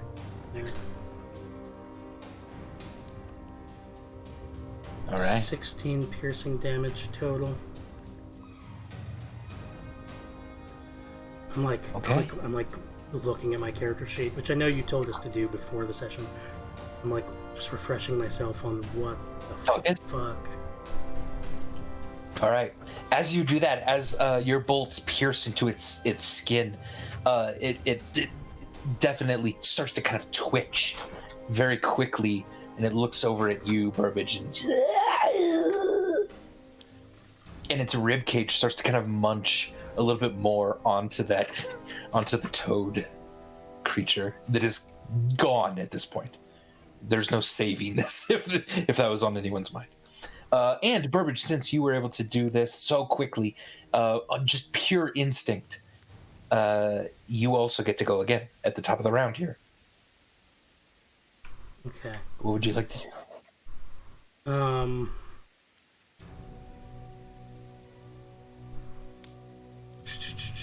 wondering if I should try to use this vial of liquid. Well, no. A bunch of you guys also have poison, so if anybody wants to use some to make it put it to good use, you can. I will simply go ahead and do another dual crossbow attack, I think. Let's do it. All right. It's ribcage just ate a dude. You probably don't want to stand too close to it. Yeah. I'd also like to point out vis-a-vis poison, its ribcage just ate a dude whose skin was poisonous. Also true. And it doesn't seem too fussed. The 21 hit, the 13. You're just having a hard time even just kind of focusing on these things. They're just so terrifying, but you muster it up, shoot one. The bolt goes into its rib cage as well, and it growls in pain. And then the other one sort of just misses its shoulder as it's just kind of twitching in air.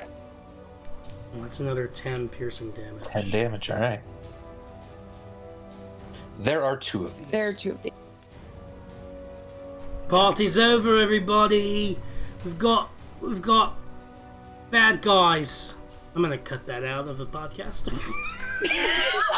No! You're not allowed. Especially now that we're making a big deal. Oh gosh. What a Burbage quip. Stormbringer and Charity, you are on deck. I have a quick question because I've never used a weapon with reach before. Yes. If I'm standing within 10 feet of something and it moves, do I get an attack of opportunity, or does it still have to be within 5 feet of me when it moves? I think it's within engagement range of you, which is your reach. So I would say it does affect that. But Burbage is still standing really close to this. I'm after you. Yeah. I like that statement, context free. I'm after you. I'm after you. Okay, If you kill us, Stormbringer's gonna come free. fucking All right. measure something again really quick. I'm sorry that my turns are like just mostly me silently measuring. You're good. Totally fine. Stormbringer's gonna rage on. Well, no, wait, not yet. All right. That's how that's written. Oh. Stormbringer's gonna move in to here. Okay. And then rage on. All right. So Gotcha. 10 feet of me. So yeah, do I want to be there? I was gonna say you could be a step back. Yeah, I'm gonna be here. So anyone within Okay. 10 feet of me right now is also getting, not that it matters with these, I'm sure, but they also have resistance to fire. I know Hikari already does, but Burbage has resistance to fire. Beautiful. And this thing needs to make a DC 17 dex save for the lightning damage. Okay. A dex save, huh? It rolled a 5. Yes. Not super dexterous. Yeah. So it'll take 7 lightning damage. Okay. Then I'm All right. gonna... You see that lightning sort of strike it as you are within range. You could see the sky. Storm clouds above seem to be gathering. You hear just a bit of thunder, and as that bolt of electricity arcs from you to it, you see it hit it and then sort of roll almost off of it, not doing a lot of damage at all. Okay. It was lightning damage? So Yeah. I'm going to kind of wordlessly scream and swing my Oni glaive at it.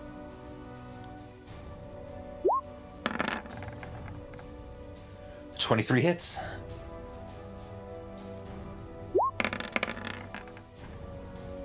So that's 19 magic. No, 22, I think, magical slashing damage. With rage? Yeah, nice. Yeah, you immediately, with your giant glaive, swing it through the air, and you can almost hear it hum as the speed at which you strike this thing. You cut into its side and spray just a bit of black blood across the ground in front of it. And then you bring the weapon back, incredibly heavy, but wielded very quickly in your hands. And I feel like that did full damage. That certainly did full damage, yeah. Okay, second attack.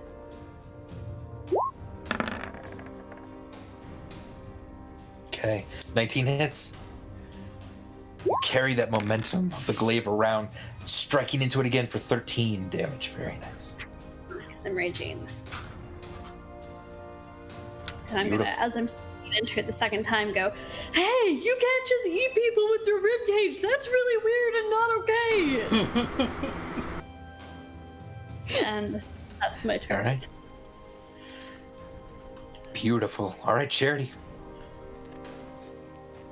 Charity's gonna sort of look at this, and we see 2 of them, right? There's the one. Yes, the other one is one a little further back. yeah, just underneath one of the trees. Yeah.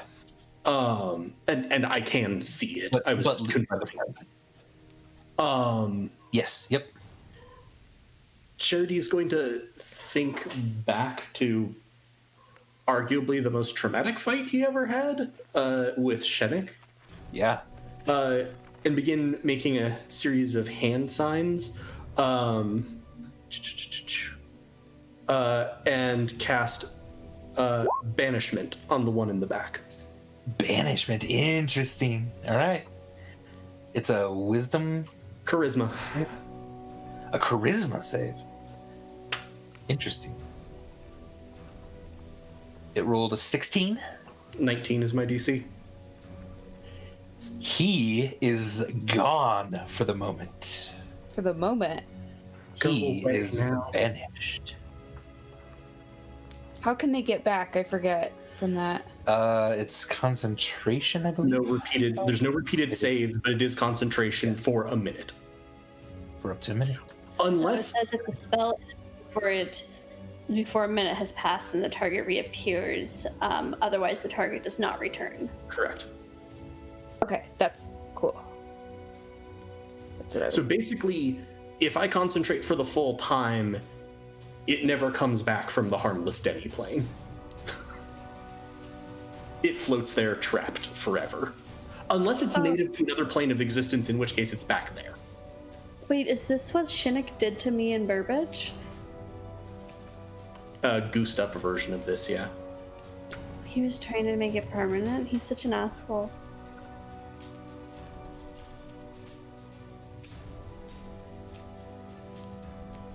I don't know if it's permanent, right? When the spell ends, it reappears. No. If the spell ends before At which 1 point minute, the target reappears in the space it left or the nearest unoccupied. Otherwise, the target doesn't return. Yep.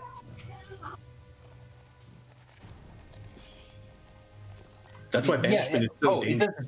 I don't think it... The target remains there until the spell ends, at which point the target reappears in the space it left. If the target...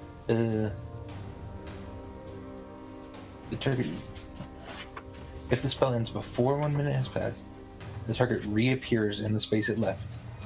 Where are you reading? The last line? The last sentence before at higher levels.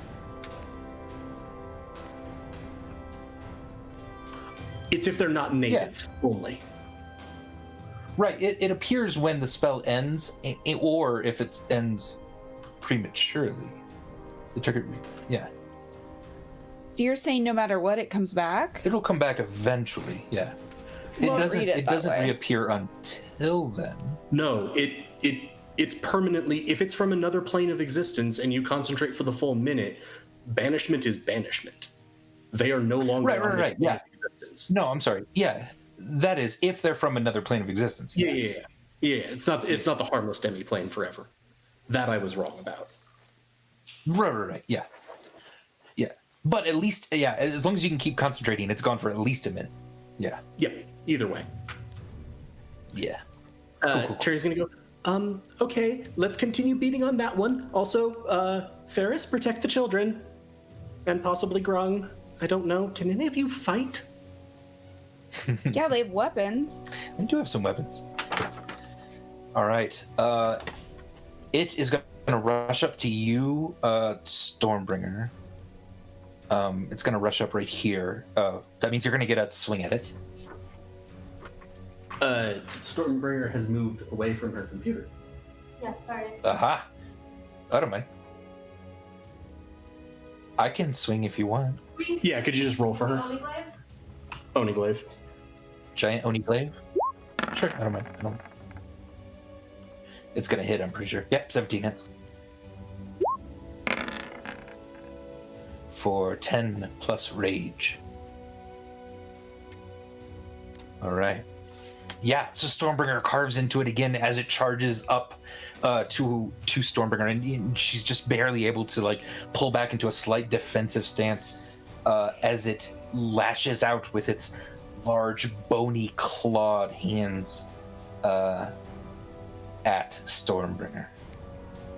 I'm back. My AC is 18. It hit once.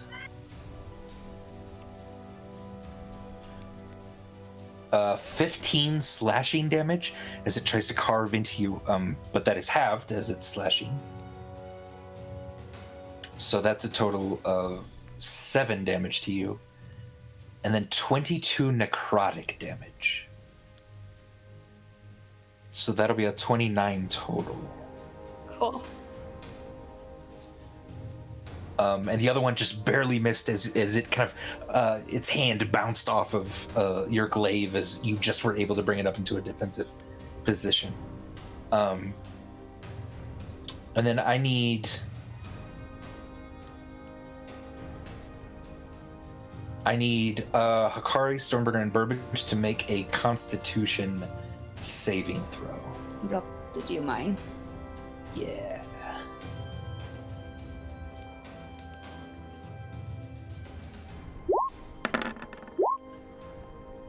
I rolled a crit good. Critical save.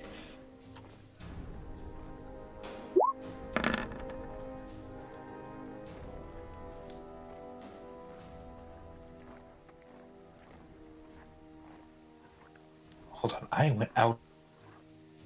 So we have a critical success for Stormbringer at 29. Hikari rolled a 17. Burbage rolled a 19, just to read them for the podcast. So 17, 19, 29 crit.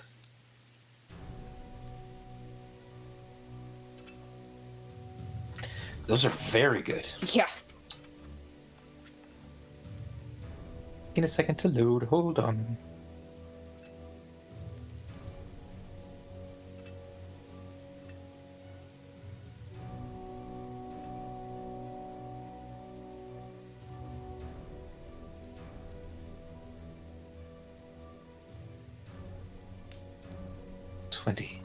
Yeah, it's being a real bitch lately.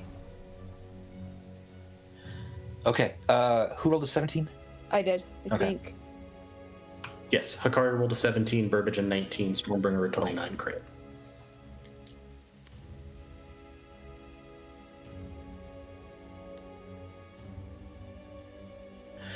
All right, Hikari, you're going to take the full amount. Everyone else, please take half God damn it. of That's a lot of this dice. necrotic damage. Do I get anything special? 43. Okay, well, I don't even know how much. You're gonna have to look. Okay.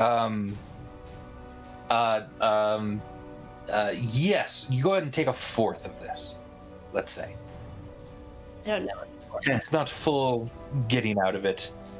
10. Not quite dodging it, but yeah. We still have aid from Charity? Yep. The last known, I'll just, yeah, okay. Yeah.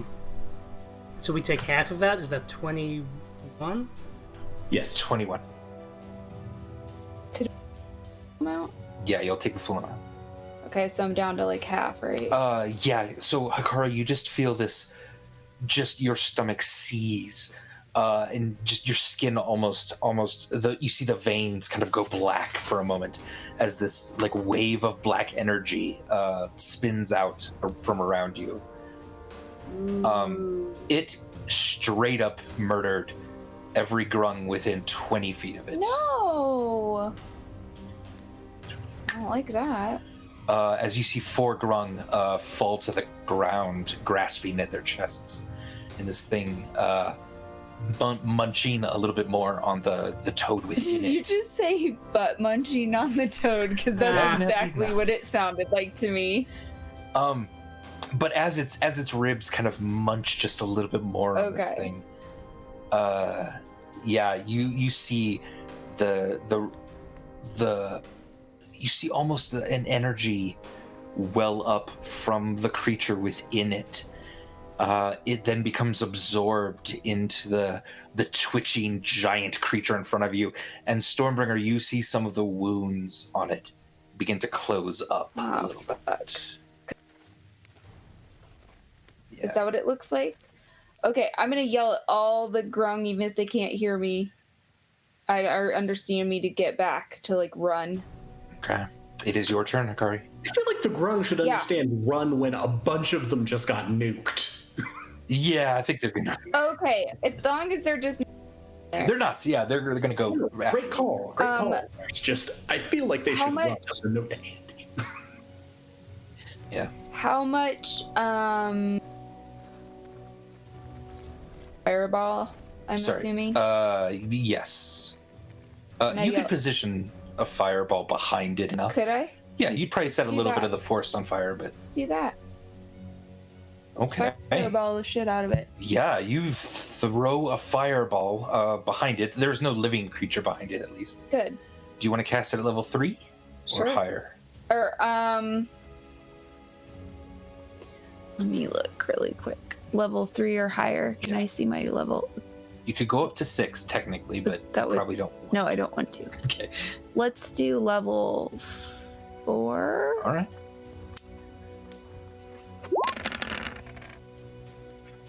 Barbecue this bitch. It'd probably be impervious to it. Okay. Yeah, so you immediately shoot a fireball. It explodes behind the creature.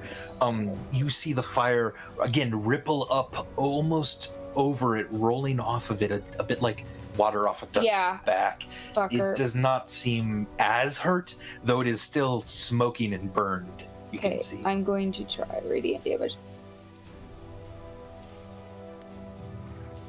Did it seem like it dodged it? Yeah, it seemed like it did hurt it, but not normally.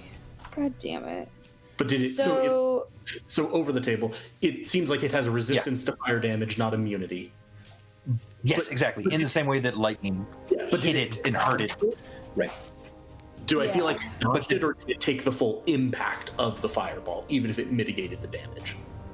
Right, yeah, it didn't dodge that one. Yep. Okay. It took the full impact, though, didn't hurt it as much. It doesn't seem to be incredibly fast. Yeah. See, that's why I don't understand why it doesn't have any damage, though, then. No, it did. Yeah, it said it did. Oh, I thought you said there was no damage. No, you had said it no damage. I was like, no, it's fine. All right. Would you like to move, Hikari? Am I within... You are within 20 feet of it. So I'm within range of it, then? Or what? You're within range of it. What it hit you with last time. Sure. Yeah, let's get out of there a little bit. So you're gonna back up to kind of Charity. Yeah. Okay. Yes. Okay. All right. So a few grung immediately run over to a couple spears and begin to throw them. A couple throw a dagger. One has a short bow. One hit. With an arrow. You see it. You see. You see this grung right here, Charity and Hikari, dip an arrow in some liquid that it had on its belt and fire it at this thing. Okay. Though it doesn't seem to do a lot of damage that way. The only thing that really did damage was like. I mean, Stormbringer's carving it up really good. Yeah, but that's the only thing that and really Burbage seemed to do hurt damage. it. Yeah, and Burbage hurt it with bolts, but so far, yeah. But so like fire and lightning isn't. Fire, lightning, and poison don't seem to be doing much. Poison hardly. I mean, you can't tell. It's hard to tell without a roll, but maybe cold or with radiant damage or something. And a few other grung have kind of positioned themselves a little defensively, but several of them are kind of running backward. Ferris is gathering the children very, very quickly. Good. He lifted a few of them up, and is rushing them, kind of huddling them together. Good. You see him then, Charity behind you. You see him then start to wave his arms kind of in the air. He's carving out what looks to be several arcane symbols, but he seems to be holding back energy for something, and he's very quickly motioning Kit to get a little closer to him. Which Kit does. He runs, and then as soon as Kit is right around him, he activates an arcane energy, and this blue light streaks out from him, covering him and the children in what looks to almost be a cage of blue flickering light. And he is holding and concentrating on this. and it seems to be an incredibly powerful but protective measure. Okay. So right now he seems to be doing kind of what you suggested in taking care of the kids. Yeah. Thank you. All right, Burbage, your turn. So Burbage, kind of like Akara's instinct to kind of back up. Burbage can kind of maybe tell from which grung, Yeah. which grung were killed. Kind of tell maybe what the range of that attack was. Maybe. Sure. Yeah. What is the range? 20 feet, you said? About 20 feet. Yeah. Like this grung was not hurt. It seems. Yeah. So getting back about him would be fine. Yeah, Burbage will move back a bit this way. Okay. And we'll go ahead and do another... That's still technically in range there. Okay. There you go. Is that better? Yeah, it's 25 feet away. Okay. Thank you, Lena. I'll go ahead and do the dual crossbow attack again. Bang, bang. And do I have to decide ahead of time which one I'm using my sneak attack on? I guess I'll just do my... Yeah, it's whenever you hit. Yeah. So do the first one if you can. Basically, yeah. So that's a 25 for the crossbow. It's... Yeah. 8 piercing plus... Cascade of dice. 21. Oh my gosh. And now we'll do Rogues, ladies and gentlemen. Yep. my offhand attack. All right. 11. Yeah. So you're holding your first attack for the moment where it's engaged. It grabs Stormbringer's glaive and tries to kind of wrestle it from her for a second, and she spins it around so that it lets it go. But at that moment, you see an opening and you shoot it right into its neck, and it just screams in pain. And kind of looks over at you, and as it does, you have a hard time. You start to shake just a little bit, and the second arrow goes wide. That one's for Chadwick Boseman, huh? Aww. Well done. Okay, I was looking at spells, and I thought you meant the one that missed. Like, that was all I could The one process. missed This is- was like, oh. Oh. Oh man, No, the one that hit. The one that hit. one that hit. Stormbringer, your turn. Oni Glaive.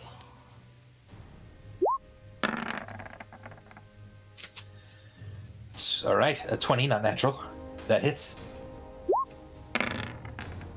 Wow, that was a really, really bad roll. 12 points of damage. All right, that's still quite good. Even a I bad mean, it one. was a 1 and a 3. Yeah. All right, you 12. you position yourself. You dodge one of its swipes real quick, and then swipe up with your glaive, just carving and spraying this black blood just over you and it as you Sweet. carve into it. Second attack. 18 hits. 14. 17. And I'm gonna, as I trigger my lightning, I'm going to yell at it. Hey, big fuck boy! No, that's a weird thing to yell at you. Hey, Okay. hey fucker! Hey fucker! No, I don't. Focus on me. Don't look That's over a t-shirt. ahead. Hey, big. Hey, big fuck boy. Wow. And I'm just take a DC That's definitely- 17 dex save. All right. It's Above the din of combat and thunder from somewhere behind her, Stormbringer hears, an 8. Yeah. Do I feel like the lightning 7 does any damage or no damage? Am I wasting my time? Yes, you feel like it's hurting it slightly. Yeah. Okay. 7 points of lightning damage. So that's my turn. That wasn't even meta turn effectiveness. That was, am I wasting our time? Yeah. Right, Journey. Okay, I was casting Spiritual Weapon. I was going to describe it. I forgot that it didn't ask me what level it was. It also rolled. Yeah, so I'm going to summon Spiritual Weapon into being sort of next to Stormbringer here and attack with it as my bonus action. 20. I didn't have advantage.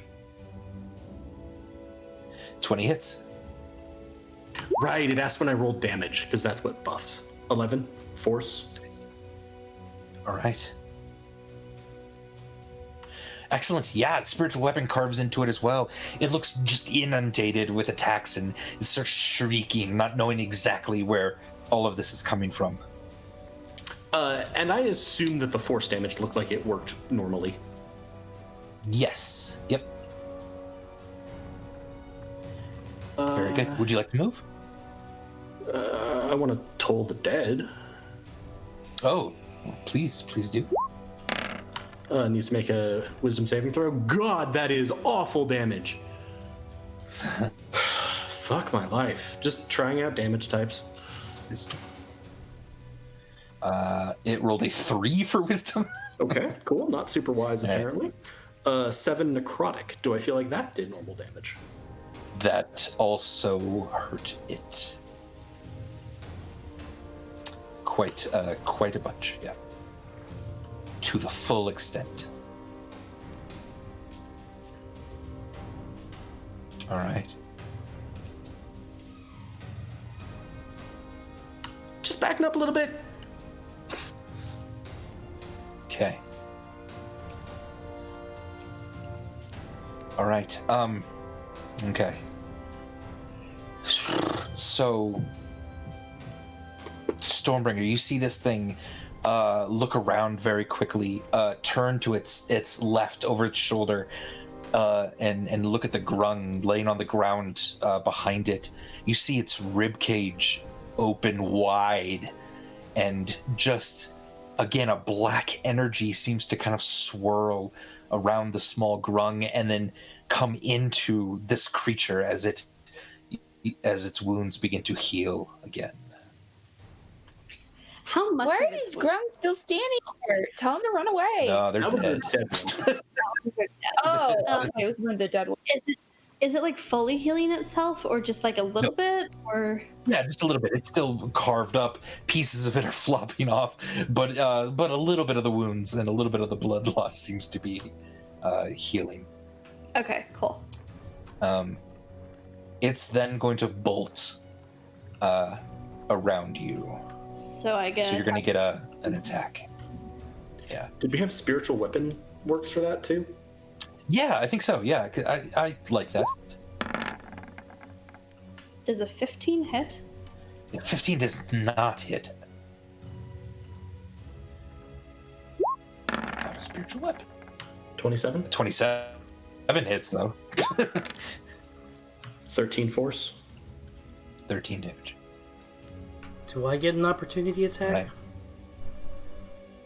Right. No, it just came into your range. Sadly. It's coming to spend quality time. All right. It is. All right. Does a 24 and a 26 hit you, Burbage? Almost definitely, yeah. Let's let him ponder that deeply for a moment, then remember he's a rogue. Right. I mean, rogues can have really good armor class because of their dex, but They can. that's They can. that's insanely high. We can't hear you, Andy.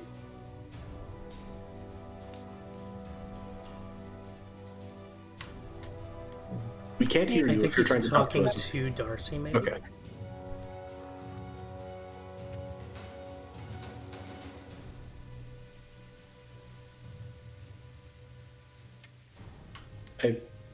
But nothing more has been communicated since he hit you.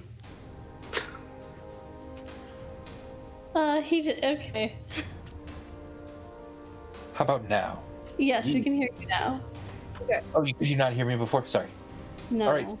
Okay, so Burbage, that's 21 slashing damage. And 56 necrotic damage. Can I uncannily dodge any of that damage? Slashing, I believe you can. Yeah, you can see that coming. But the necrotic, So- I can't see that attack. Well, it's when an attacker that I can You can't see. see that damage. Huh? Yeah. All it says is when an attacker that I can yeah. see hits me with an attack, I can use my reaction to have the attack's damage against me. Okay, yeah. You know what? I'll buy that. So what's the total amount of damage? 21 So plus... the total amount was 77 damage. Holy crap. You can have that. I'll have that. As you're barely able to dodge these strikes at you. You're at least able to make the strike hit your arm rather than like vital organs, basically. So it's 38. Yeah. I do a little uncanny dance move out of the way. Is the music still playing at this celebration? No. I think everyone's dead. No, everyone stopped. Okay. Burbage All right. still hears the music in his head. Hikari's turn. Okay, what spells do I have? Do I have any spells that do necrotic? Do necrotic damage? Yeah.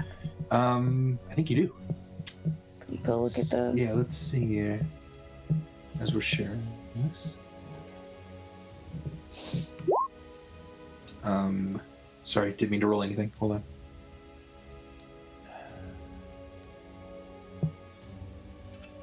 That does radiant damage. What does? That one does too. Dawn? Yeah. Are people looking pretty, like, almost dead? Your friends? Yeah. No, actually, they Okay. look okay. Okay. This thing hits hard, but your friends are very beefy. Let's try Dawn. Okay. Let's try. I mean, I don't know. I'm kind of like, if fire and lightning will radiant Right. Oh, yeah. damage, but I could also run up and stab it. No, Absolutely could. Andy, I have none that are necrotic. do you want to turn your video back on, or are you leaving it off? Oh, sorry. Yeah, my bad. Turned it on. All right, let's do it. Now I can't see you or Galway. That's weird. Okay. Okay. I guess let's try it. So, it's a 30-foot radius. Sunlight Why is my appears in a face stuck? cylinder. Each creature in it. Okay, yeah. So you can. This creature's already dead. So you can position it further into the forest a little bit and have it, the edge of it, rain down on this creature right here, who needs to make a Constitution saving throw. Okay. I might have to go out and come back into Discord You're okay. because it seems like it's stuck. But he rolled a 22, so he's only going to take. God fucking damn half it. of this.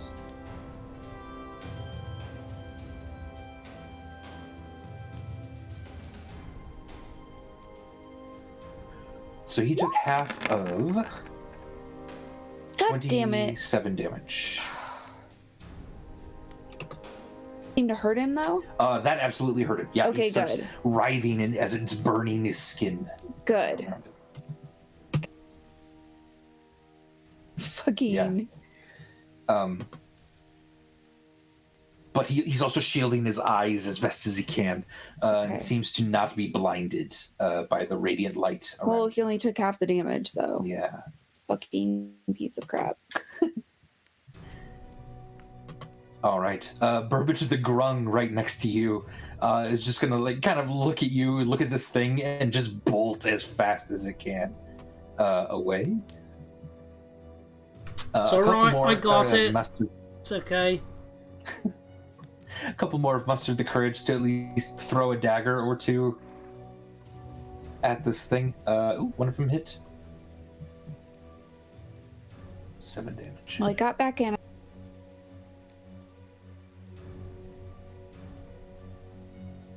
Okay. And several of them are starting to kind of put a defensive position kind of around the children and Ferris, it looks like. Just don't get eaten, And is what I say grumpily Burbage, to them. it's your turn. Okay. He's up in my grill now. Aye. I wish I had an ally standing next to this guy, but I don't. That's okay. Can we kind of say that last attack on me, like, knocked my crossbows Okay. down? Yeah, you had to drop your crossbows just to dodge as best you could the blows. Yeah. And so now I'll dexterously arm myself, or pull out Dianathine.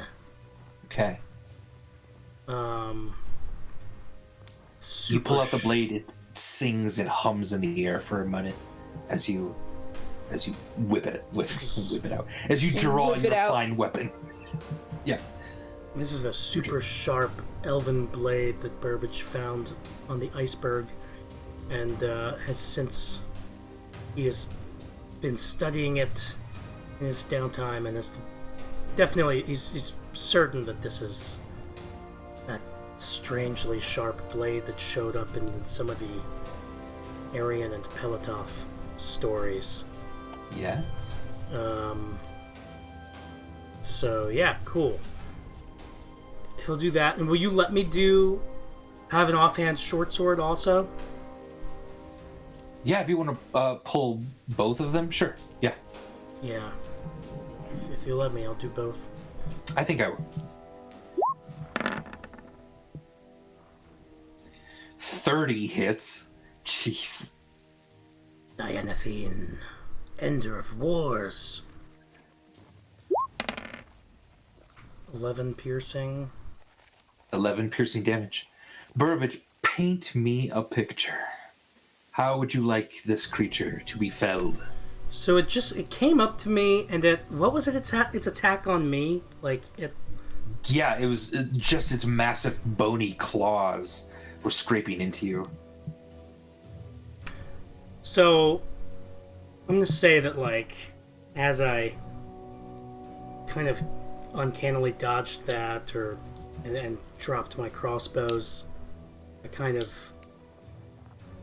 like slapped its arms, its claws away, and like opened up so that, like, to leave his like ribs, his rib cage, Yeah. vulnerable.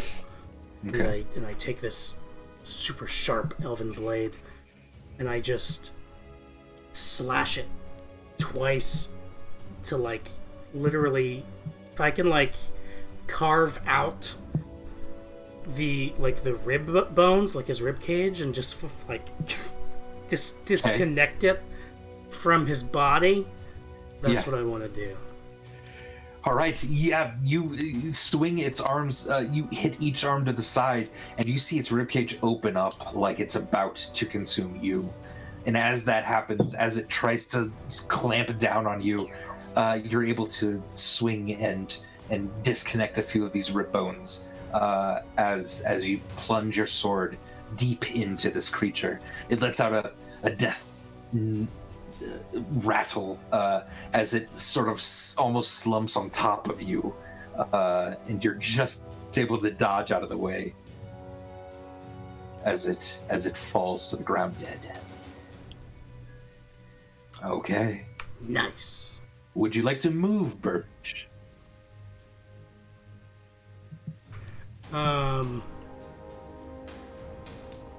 Yeah. Burbage will kind of, as he's kind of jumping back away from this grotesque thing, he'll look around and he'll shout, "Oh man! I've heard of the other guy swallowing, but this is ridiculous!"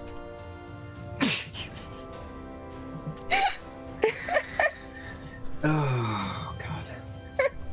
You can't edit that out either. Nope. Charity is.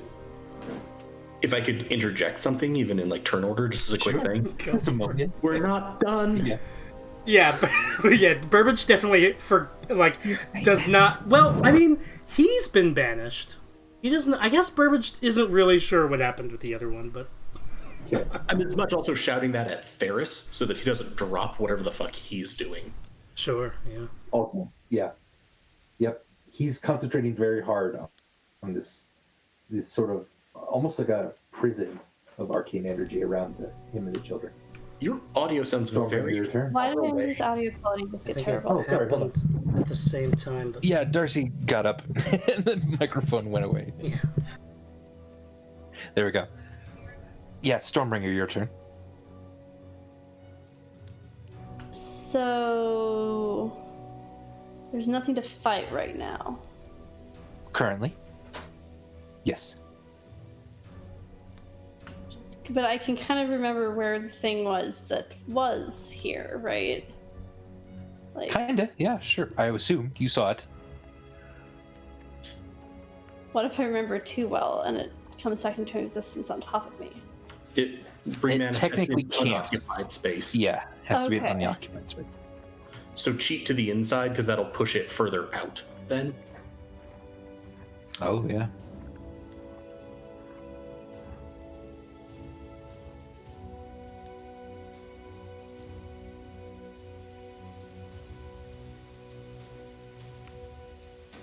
Can I make a perception check to remember where it was? You can make an intelligence check. Sure, I'm gonna do that. Okay. 15 or better.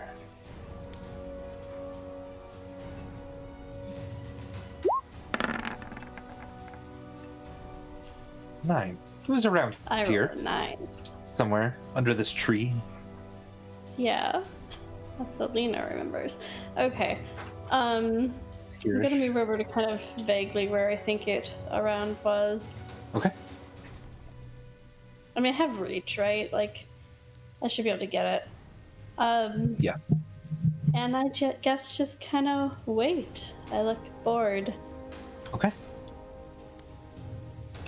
All right. Your rage dissipates then. Charity, your turn. Charity is sort of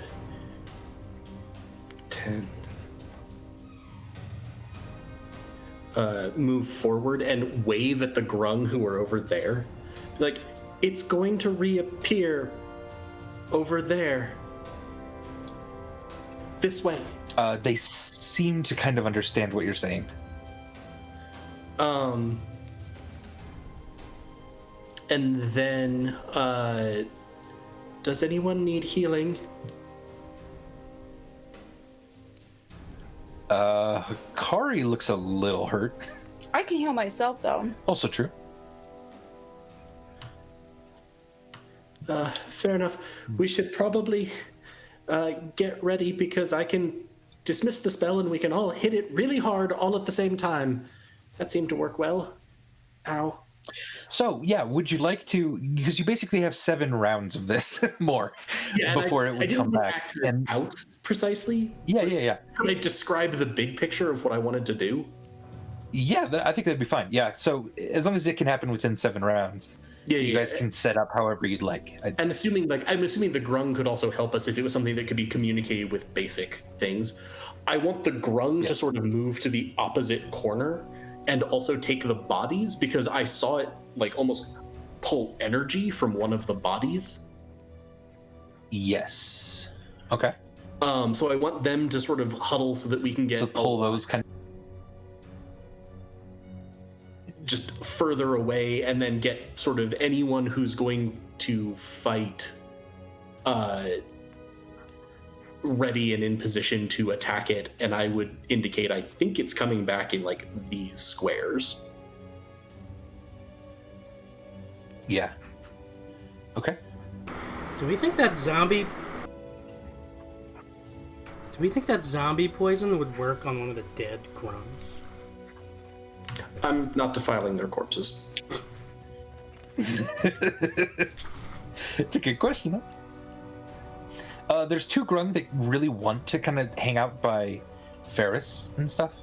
I'm not even necessarily trying to get the grung to fight. I honestly Charity- want them to be at range. Yeah. You'd like them to be more at range? Sorry. Yeah, I'd like them to be further away. Like stay back a little bit more? Sure, okay. I want them to stay outside of a 20-foot radius of that thing. Since they seem to go down like, Pez for it. Yup. Okay. About like that-ish. All right. Hakari, where would you like to be when it comes back? When it comes back, And I might suggest that Stormbringer be wherever is the most advantageous, I guess, to stab it or whatever. So you'd like to try to be right up close to it? What doing? You're setting up for when it comes back. I know, but Yeah. where is everyone else going to be so far? We're not sure yet. Collie, why okay. do you want me to move? Probably more like here, so that you'll form a defensive. I want to form a Right. defensive perimeter between it and the village.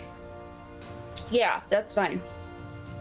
I would love where to he's at. be next to it when it pops back.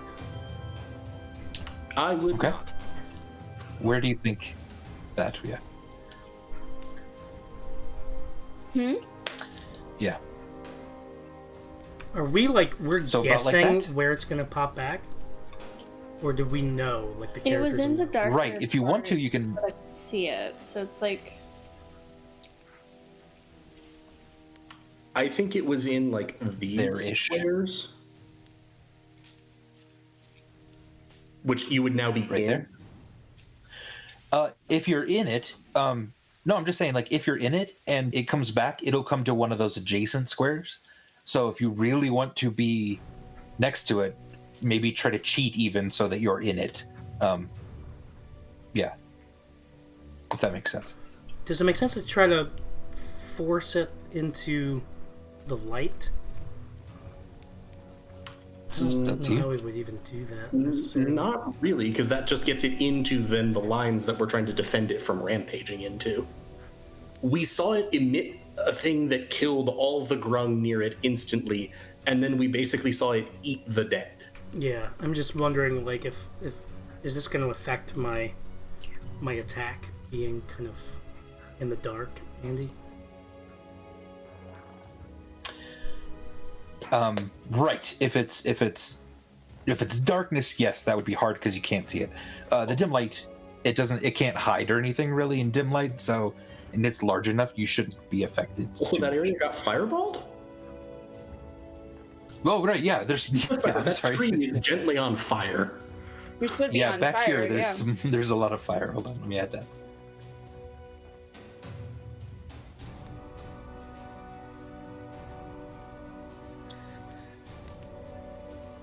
Actually, Dawn might still be up as well.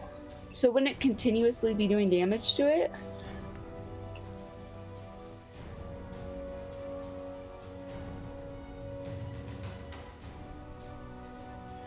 All right, let me add some light to these guys.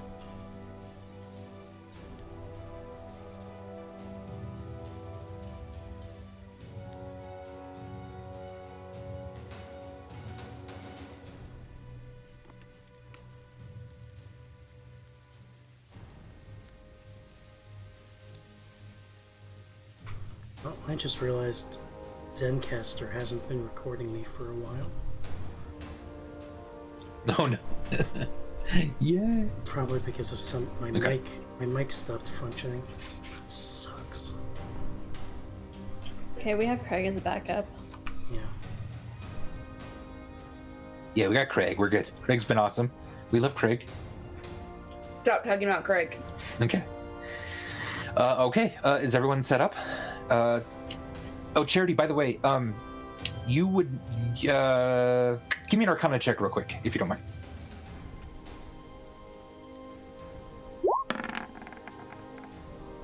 15? 15. Okay, 15.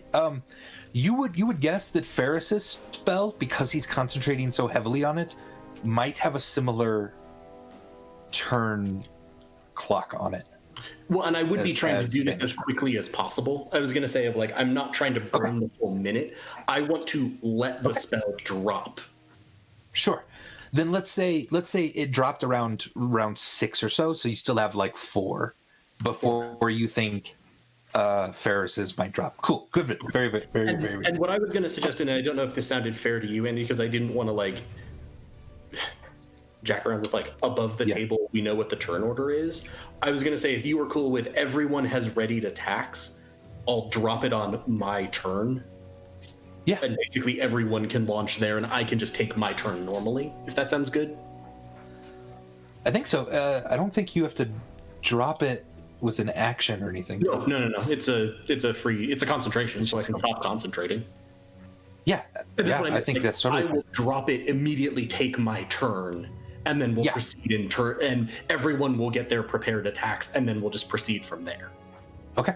Does that feel like so basically I'm just saying, instead of trying to be like, well, technically now its turn has gone, so I'll drop it and do 100% this weird above the table. I know what the turn order actually is to maximize impact. Yeah, so everyone, Burbage, we'll start with you. Let me know what your held action is and what the trigger is. My held action is attacking with Dianathane. Okay. And the trigger is when I see it showing up in range. Yeah. Okay. Stormbringer. Same, except only glaive, but it's showing up in range, and I have reach, so hopefully I positioned good. I don't think I did. I think I need to be further up, but whatever. Okay. Hikari?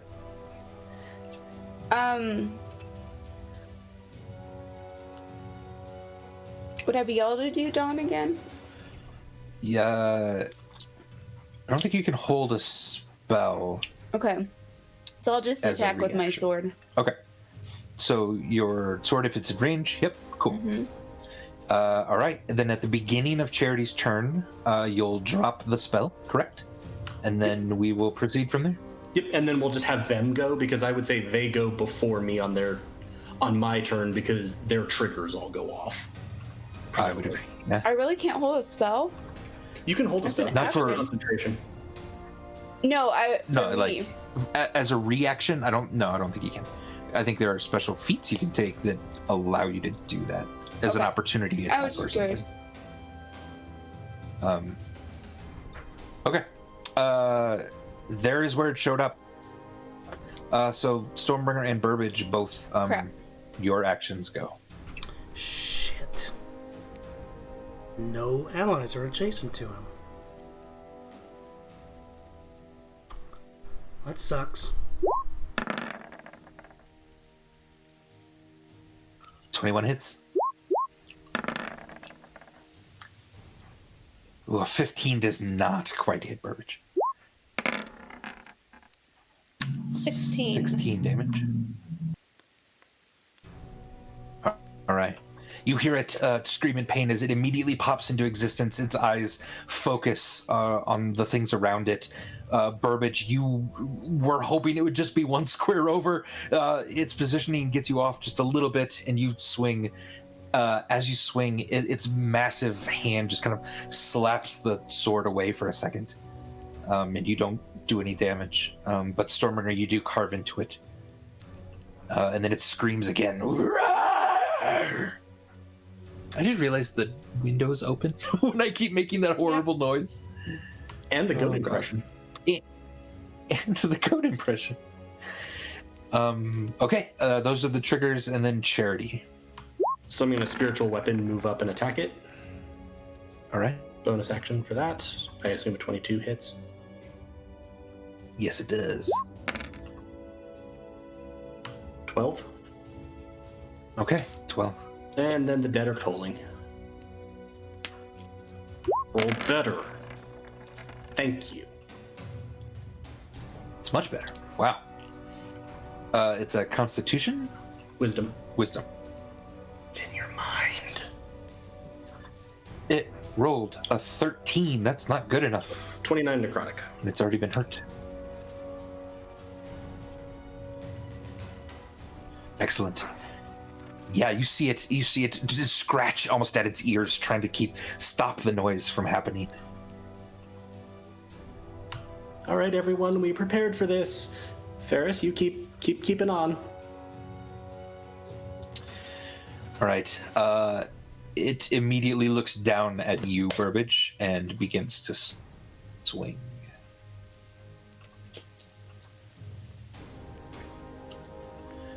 All right. Does a 19 and a 24 hit? You sure do. Okay. You saw both of these coming. That's 20 slashing and 53 necrotic. Is that's already 73 damage. total? Not yet halved? Not yet halved. 36. Yeah. Whew.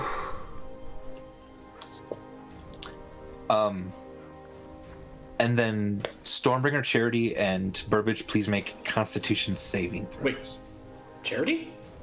No, I'm sorry, Hakari. I'm on the other side of the fucking village. Yeah, thank you. Hey, Yeah. for me. Constitution. Shit. 19 for me. Oh, fuck. That's a 12 for okay. Burbage. A 19, a 12, and a 4. So Burbage and Hakari are going to take the full brunt.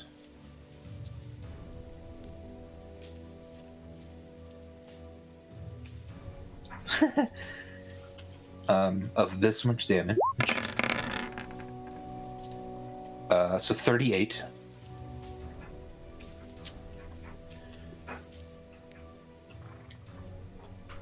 That takes me to -8. Oof. I'll take half, right? Yes. Which is 19.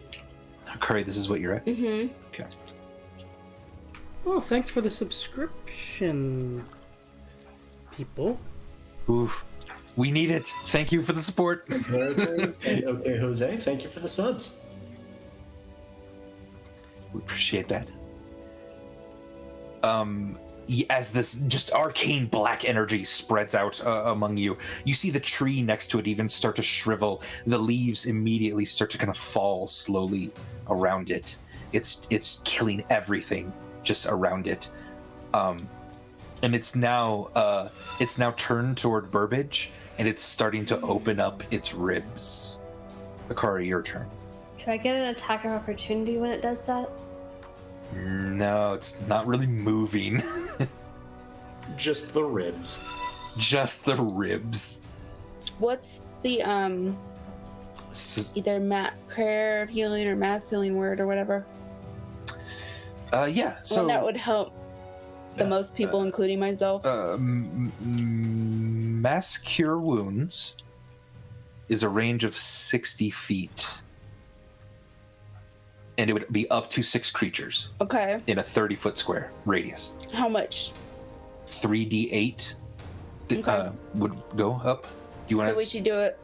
Has everyone taken damage? pretty much everyone but Charity, I think. Okay, so for the 3 of us. Okay. Level 5? Mm-hmm. All right. Burbage, Stormbringer, and Akari, you get 18 hit points back. Okay. Conscious. Yes, Burbage, you wake up with a gasp, and you are prone and see this thing towering over you, its ribs spreading open toward you. Gross. But you are awake. That takes me to 18? Like, I went to Yes. 0. I didn't go to -8, right? Yes, yep, technically. Yep. Okay. All right. The other grung are going to fling whatever they can at this thing. They've been doing okay. There's enough of them now that are positioned. 2 of them hit. For 6 and 5. So 11 damage? Yeah. All right. Burbage, your turn. Run away, run away. I don't think I want to trigger an opportunity attack. I wouldn't. I think it's wise. You can disengage. Yeah. With my cunning action. Wait, can he? Yeah.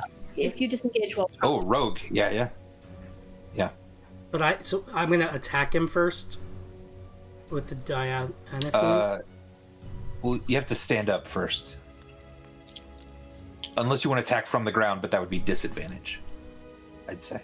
But standing up provokes an attack of opportunity, doesn't it? Yes. So I would first, order of operations for the rogue, probably cunning action, disengage, stand up, attack, and then bolt if you want, or whatever. Does that make sense? I mean, can I disengage without leaving its range? Yeah. Taking the disengage as an action just means all your movement for the rest of this turn, whether it's standing up or moving, is not going to provoke that opportunity attack. It's essentially an action that the name is a little bit unfortunate because a better name for it might be move cautiously. Right. Oh, Loading interesting. resources so that you're not leaving things. You're not going to So, leave an opening for him to attack easily. so I first want to use the disengage action, Cool. which is just kind of like I'm maybe kind of like rolling, kind of. Well, no, that would provoke an opportunity attack, right? If I move. If you then move, no, with your disengage, I'm saying you're fine. Yeah. as the disengage, like to disengage, like narratively, like I'm Yeah. kind of rolling out of the way, like of where its Okay. rib cages are kind of descending on me, and Sure. then Yeah. and then can I stand? I can stand up, Yeah. and my disengage is still kind of in effect for the turn. Yeah. And then I will attack with Dianatheme. All right. Let's do it. 18. 18 hits. 9 piercing. 9 damage. All right. Yeah, the rib cage, the bones almost grow incredibly fast, and they shoot into the ground to try to catch you. You roll out of the way, and stand up very quickly, and stab this thing in the hip. And its rib cage retracts in, and it just looks at you menacingly, horrifically. So does the ribcage have skin over it? Not really. Just the rest of Mostly, its body? yeah, mostly bones that are protruding. You can see into like its center as well. Like its organs and Yeah, stuff? kind Okay. of. What organs are left? Yeah. Partially. And would you like to move, Burbage?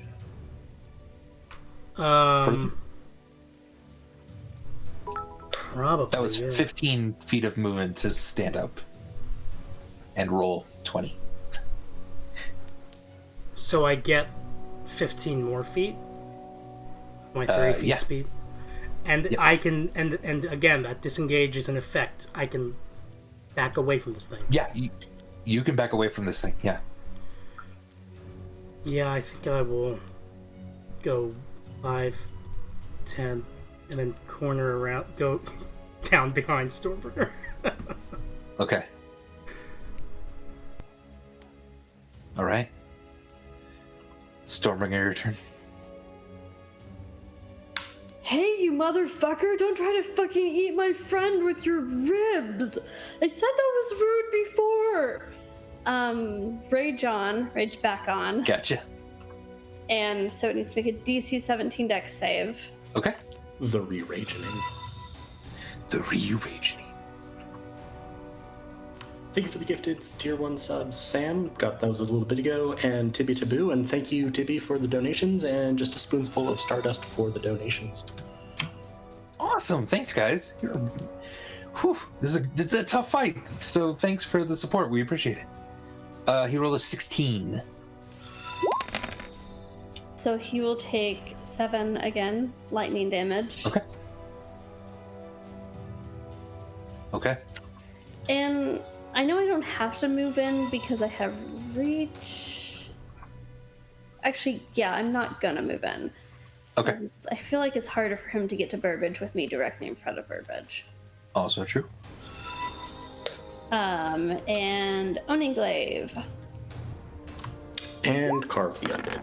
turkey ribcage. Carve That's the fun. undead. 12 misses, I'm afraid. You Second attack. swing at it, and it grabs the glaive itself in its hand, and then just shoves it back at you. And a 10. Wow, a 10 And that puts works. you just off balance enough to just kind of swing wide at it. And then it looks at you, and its ribcage starts to open a little. Oh, okay. Yeah, because I'm not it's gonna dead. get Stormbringer and like not topple over and die. Right, yeah, that's a good point. Yeah. Like, I'm huge. Right. Would you like to move? No, I'm gonna stay there in between it and Burbage. Okay. Okay, Charity.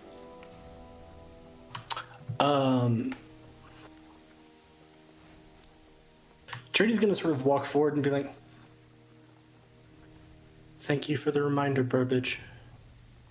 I am not a weapon.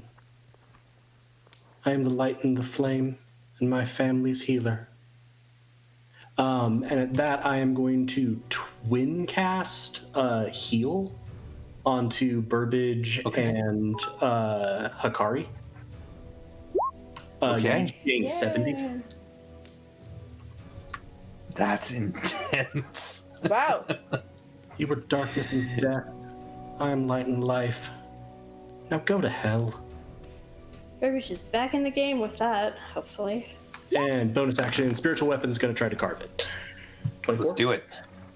24 hits. How much healing did I get? 70. 70. Christ. 9 force damage. 9. Okay. All right. Good. Very good. Goodbye, sorcery points. I loved you. Is it even like damaged at this point? It does. It looks hurt. Oh. It's going to run this way. Motherfuckers! So I get an attack of opportunity, right? Because it's leaving my engagement range. Yeah, you get an attack of opportunity. Yes. And so does this grung, because I can't figure out a way around that. 24? That hits, right? It does hit. Yeah. 16 magic slashing. 9 missed. 16 hits. Yeah, or 16 is going to hurt it quite a lot.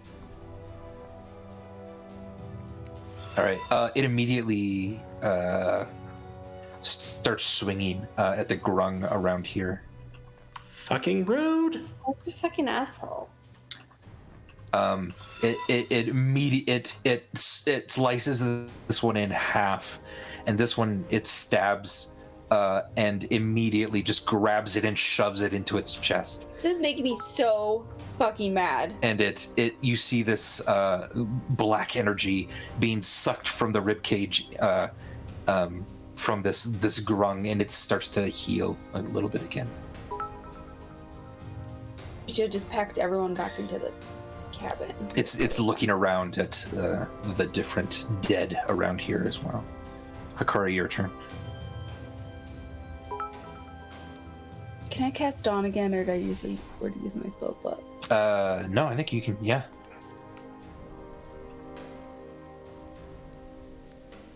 I think you have a spell slot for that. Okay. I'm gonna yell at it. Yeah. Well, Hey, I'm gonna yell at it. Hey, motherfucker! Get ready to meet my worst enemy. Dawn, the morning.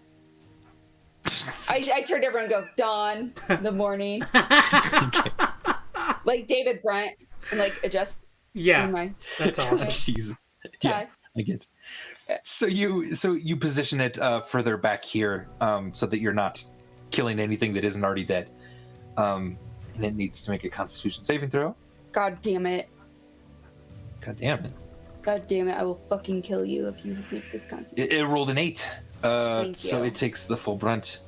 And it doesn't even roll. It rolled an 8. It's fine. It's cool. Which is 22 damage. And it's holding its eyes and just kind of screeching. You might have also blinded it. Should have brought your sunglasses. Interesting. It is, again, concentration, and you're holding that there. I can still assume, say for now. smart remarks, right? Of course you can. Okay. Would you like to move? I'm not in any danger of being out of range, am I? No, you're Nope, then I'll stay there. good. Yeah, you're in a lot of danger. Yeah, but like, Yeah. I'm not in danger of being attacked. If As a quick public service, The grunts. blinded as a condition in 5e, blinded creature cannot see and automatically fails any ability check that requires sight. Attack rolls against the creature have advantage, and the creature's attack rolls have disadvantage. Sweet. Which is amazing. So both of them hit because of that. The grung advance on it and just start stabbing at it, doing 9 damage. Right.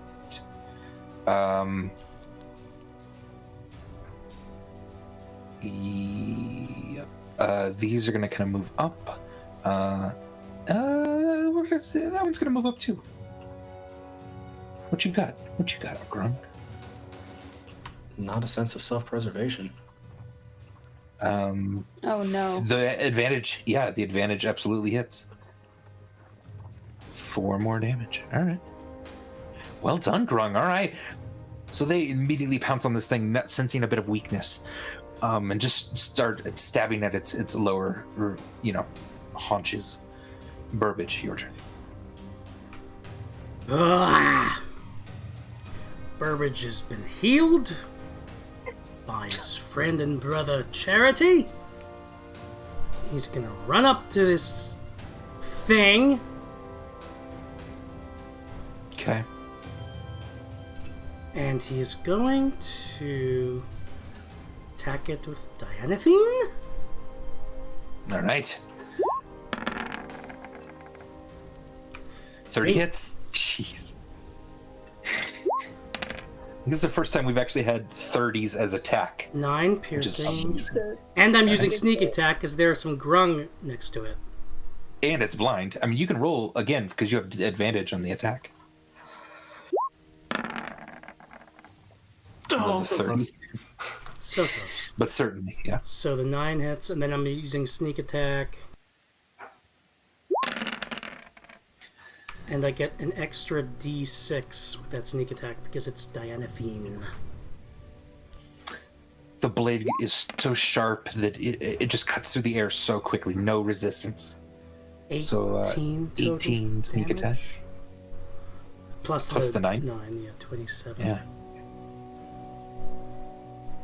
All right, you so quickly stab into it as it's trying to defend itself from all of the grung around it. You're able to take advantage of that. And I can use my offhanded still short sword attack, Yeah. right? Yep.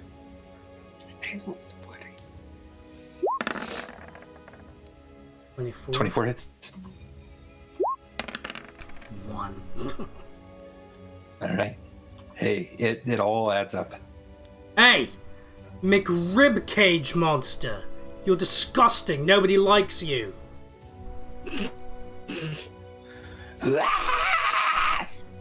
I'm not loving it. I'm hating it.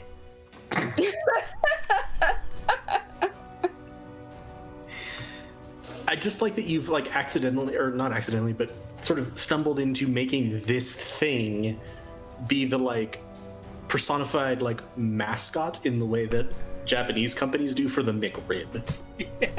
Yeah. That's McRib-kun.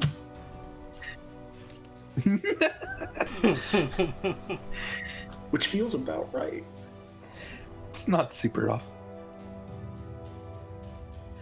What you got, Stormbringer? I'm gonna move in. I like it so far. So I'll actually get close to All it right. because it wants to bite me. Yeah. And then Oni Glaive. Okay. 15 doesn't hit, right? 15 does not. Oh wait, but I have advantage because it's blinded, right? Yes, true. Yes. It doesn't see it coming. Wow. I'm Okay. afraid that advantage didn't quite. Second attack. Okay. 25 hits though. For 21 magical slashing damage. I didn't mean to click Excellent. twice. I don't know what's going on. I don't Okay. know, it's rolling the same damage. And then it needs to make a DC 17 dex save. okay. And it has disadvantage because it's blind, right? On dex? Yeah, because it's trying to dodge. Yeah. Yeah. I would assume that's what that means. It would require sight. An 11. Fail. So it'll be I would assume 4 that's what- lightning damage. And I'm gonna All shout right. out. The lightning just sort of again rolls up and off of him. It's blind, right? So I'm gonna shout at it. Hey, Yeah. hey, I'm right here. Do you hear me? I'm really loud and big. I bet you can figure it out. I'm right here. Hit me, I'm here. Okay. Charity, your turn. Charity's gonna sort of tactical advantages. Oh well, at least you are looking nicely this way.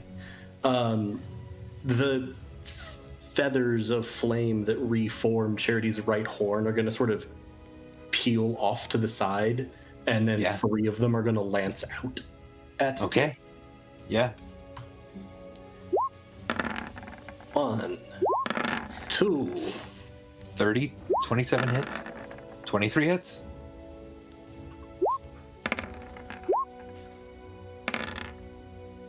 for a total of 27 fire damage. Nice. Sweet. Well done. Well done. This thing is looking really hurt. And it can't reach it, but I am going to move the spiritual weapon 20 feet closer. Like Kirish? Yeah, I think that was the 20 feet. Yeah, that's good. Okay. All right. The grung that is in its rib cage, it's gonna pull the last little bit of that black energy, and then just sort of, as best it can, it growls and roars in the air. And I need Burbage, Stormbringer, and Hikari to roll Constitution God saving damn throws. it! It's always us. That's because we're always Oh, you getting have closer. Oh, yeah, she's still Roll it for me. I know. 21. You have to roll for me. Yeah. Oh, it lingered on the 20 face for so long. Okay. Yeah, it did. Did I crit Alright. fail my con save? No. You rolled a 5? I don't think so. Oh, I see. Yeah. Gotcha. Yep. Did I? Yeah. You didn't crit or fail. Burbage and Hikari, please take 40 necrotic damage. Burbage and Hikari, 40 Yeah. necrotic. And I take half. Yes, 20. And then it's going to try its best to swing at the Tim. First at Stormbringer, since that's the voice he heard, Good, yeah. and then at Burbage. No. 13 for you, Stormbringer. Don't think that hits. Doesn't hit. Could. And 12 for Burbage. I don't think that hits either. No, it doesn't. The blindness really helped. Oh my gosh. Since it hit me, Yes. am I able to use Oh yeah, that your one hellish thing, rebuke. Hellish rebuke. Yes, I'll totally allow that. One of the first times in the whole campaign we've remembered to do that. I know. Well, it's just sometimes I remember it, but I forget to do it I killed it. right before my turn. Oh, 100%.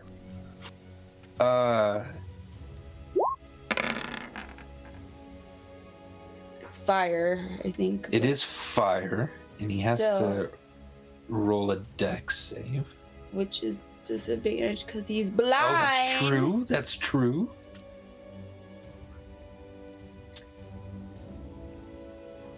A 9, though, is not going to do it enough. And that's enough damage. Please paint me a picture of how your hellish rebuke Is it flame? destroys him. Are they black flames? Whatever you like. Okay, so all of a sudden, these black flames erupt all around him and just burn him to a crisp. And he kind of falls down, like the bones kind of crumble into a pile. Underneath. Excellent. And Ladies. I say, blinded by the light. Of course you do. Of course you do. Ladies and gentlemen, and esteemed is guests. the end of combat. Woo! Well done. Those things were That horrifying. That was pretty bad. That was a nasty one. Did you come up with that ribcage stuff? And what was that, Andy? What? What'd you ask about the ribcage? You make that shit up? Or is that like a real No, D&D monster? that's an actual. Yeah, that's yeah. Tell us what it was. It's called a devourer. And it's pretty nasty. Gross. It's pretty fucking horrifying. Yeah. You showed me a picture of it earlier. I didn't know what it was or like what it did, but It's a pretty gross thing. it's gross. It's gross. All right. Immediately the grung kind of come over to you and start kind of just hopping up and down next to you, chanting just a little bit. Who, me? You see Or everyone. everyone. Okay, I was gonna say like If you just assume it's there. I mean, like who, me? Kari's the one who did the killing blows. Are any of the grung healable, in Charity's opinion? None of the one. Did Andy cut out for Basically everyone? one shot all They're the grung. squishy. Andy, could you repeat all of Yeah. that, please? And Ferris Andy? drops this. Oh, I'm sorry. Can Can you you hear? repeat everything you just said in the last 30 seconds? No worries. So, all the grung are fine. Any grung that got hurt basically was one shot by these things. Okay, and not recoverable. So everyone else is totally fine. Yeah, yeah, and then none of the dead grung are recoverable at all. But you Unless go, we shoot them with zombie poison. unless you want to do that. Ferris drops the arcane energy around the children, who are all kind of huddled up and pretty terrified. And as the grung start to care for their dead, they immediately put them on the bonfire, and are chanting kind of around it. And Ferris motions for all of you to probably come with him and leave the grung to bury their dead in peace. Well, this was a fun party. Charity's gonna leave, like, they did sacrifices, right? Like, they were sacrificing 2 forest spirits. That was what the chief said before he got Yes. omnom by McRiblet. Yes. McRiblet. I'm gonna, Charity's going to take one, like, packaged ration and lay it down sort of at the edge of the fire as he's sort of bowing his way out. Okay. Yeah, the grungs seem to bow slightly toward you. And Stormbringer, one of the grung brings you a small clay pot, and offers it up to you as thanks. Oh, thanks. I really like pots. This is a really nice gift. You're welcome for helping so much. I love pottery. I'm sorry about your dead friends. That fucking sucks. But it's okay because they're gonna go back to the nature, and it will all be good. They seem to understand that and actually smile just a little bit and bow toward you. I assume that the clay pot like has something in it. Yeah, if you look real quick, just kind of take off the top, it's filled with a liquid, a red liquid. Oh, Probably shouldn't drink it. So you have 10 ounces of red grung poison. Then. Nice. And I think the ounce is sort of the applicable unit, right? Yeah. Yep. So it's like 10, you have 10 uses. targets, just because of the way that the Roll20 character sheet works. Exactly. Are any of the kids crying while we're making our way back? Pin is a little bit. Okay, and I'm like, dude, don't cry. Like, you just saw the coolest thing ever. And now you'll get to be part of the hero stories. You mean like the one that Burbage tells? I'll be part of that? Or the ones about Hikari, the awesome tiefling. Yeah, those are the ones I like. Yeah, but you could Those be are in the Jungle best. to Jungle Those are the too. best ones. Yeah. You could totally be in Jungle to Jungle. True. Is that a sequel to Jungle to Jungle? No, Jungle- Yes. What? Because there really was a Jungle to Jungle too. You said Jungle could to be in Jungle too. Jungle 2. Oh, God. Jungle to Jungle also. And there was a sequel. So yes, you can be in the sequel. No, but the original was a remake The of a sequels are French better film. than the original one. Well, there's no sequel to Jungle. What are you talking about? Burbage, what the fuck is a film? We're all I just thought I saw it. we're all just again just looking off. Yeah, as you're slowly making your way back, Ferris is now leading you through the forest. Oh, there's no Jungle to Jungle 2. Sorry. No, that would be insane. There'd be 2 2s in Jungle 2 Jungle. There was originally the French movie was called Jungle One Jungle. You shut up. There was a French movie that Jungle to Jungle is based on, though. Yeah, that was based on it. Yeah. That's insane.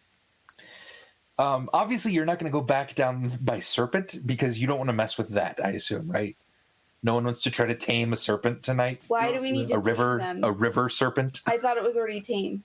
Oh, no. The run seemed like they were controlling it. Yeah. Oh. I don't But want if that's cool, then- but I have a question about it. If it's as yeah. broad as the riverbank, how does it turn around? Does it just back up when they want to go the other direction? Huh. You are not sure. Unless you want to dive into the river and check it out. We can go the normal way. Okay. So then Ferris quietly leads you and all the children who are now just kind of a little bit scared, a little sniffling, having kind of a hard night. He leads all of you through the woods, the forest, which takes about an hour now to get back to the house. But Ferris seems to know exactly where it is. It takes you straight there. While you got the sense that there were some other things in the jungle that maybe wanted to mess with you guys, it seemed like everything was keeping its distance from Ferris. Who then leads the children into the house, starts to set up their bedrolls so that they can sleep. Thanks each of you individually as best he can with his eyes, shakes your hands, pats you on the shoulder, and then he himself is very tired. And if everyone comes inside the house, he'll unlatch the rope from the door and shut it, and then he himself will go to bed as well. Hikari Pin comes over to you, and she just has a little cup of what looks to be whiskey. Sweet. And she's drinking it. Hey! And No. No, I don't care if she drinks it. I just want to drink it. and then in her other hand, she says, "I'm having a hard time sleeping.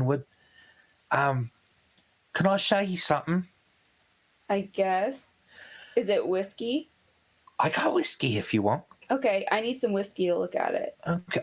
Oh, wow. Okay. So she'll go in and she'll pour a little bit more whiskey. She has a bed that's kind of in the corner that's almost next to the curtain.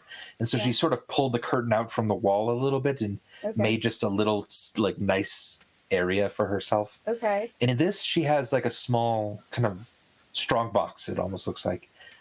She opens it up and she pours a little bit more whiskey for you into her cup and hands it to you. And then she pulls out 10, 15 letters. Okay. And she says, sometimes the mail, well, I'm not going to fuck around about it. I just want to, I stole this from the mail, and it's really interesting stuff.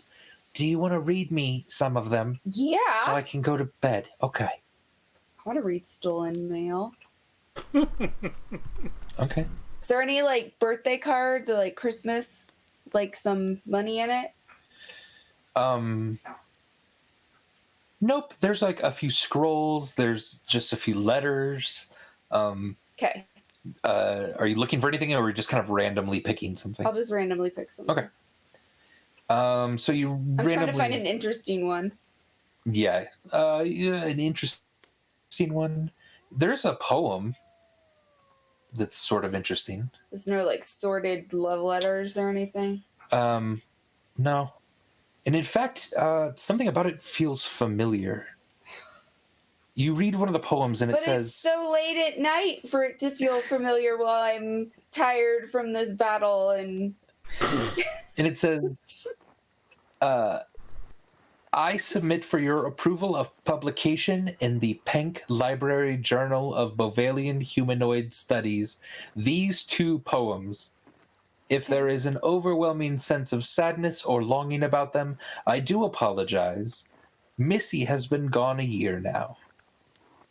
Okay.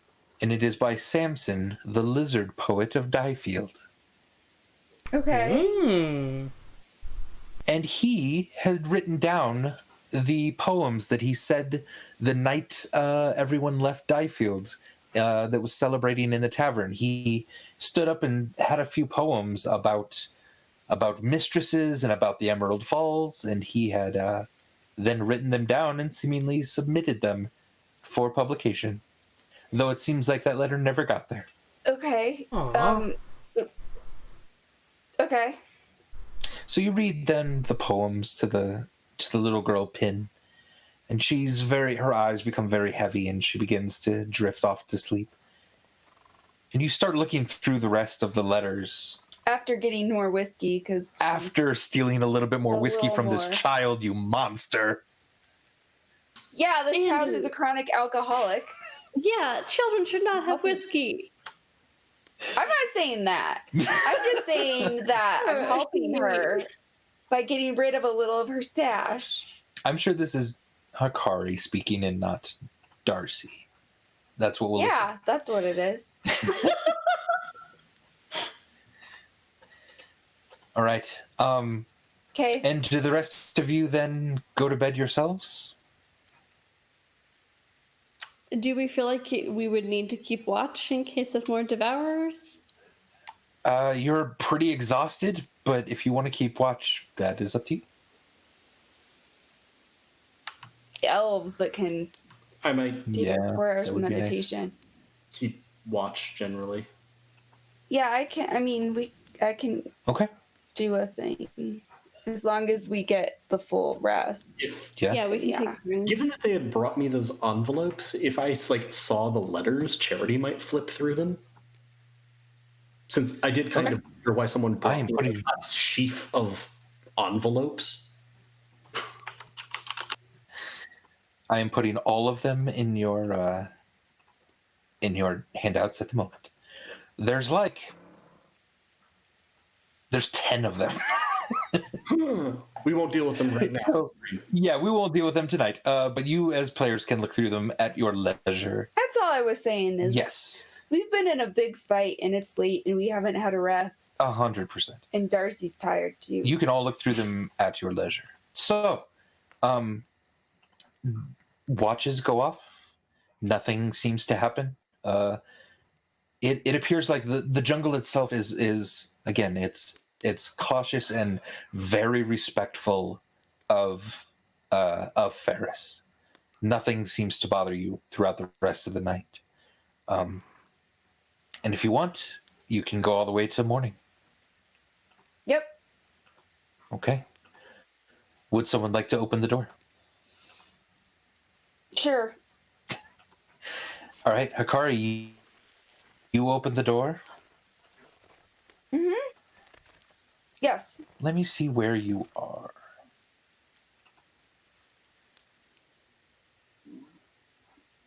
But it's so early to open the door, and I'm so tired All from right. fighting. So maybe we could wait for a while. All right. Just kidding. You open the door to a wide, deep ocean in front of you, but it is cold. Like It is- literally an ocean. Like if I step out, I'm in the ocean. Not quite. Oh, okay. You are on the coast of an ocean, I was gonna be like, let's sleep for another day, guys. and it is very cold. Okay. So, that is where you have ended up the next day of this journey. You are not yet home. You are not yet back on the track to Bovalia. But hey, soon, hopefully. Ladies and gentlemen, that'll do it for this evening. Oofda. We're never gonna get where we're going. You are eventually going to get where you're going. Thank you so much for watching. We really appreciate it. Thanks for all the support during the tough, crazy fight. That got kind of close a few times. That was pretty amazing. But excellent job from all the players. Really well done. Sucky and sad news again tonight about Mr. Bozeman and just the world in general.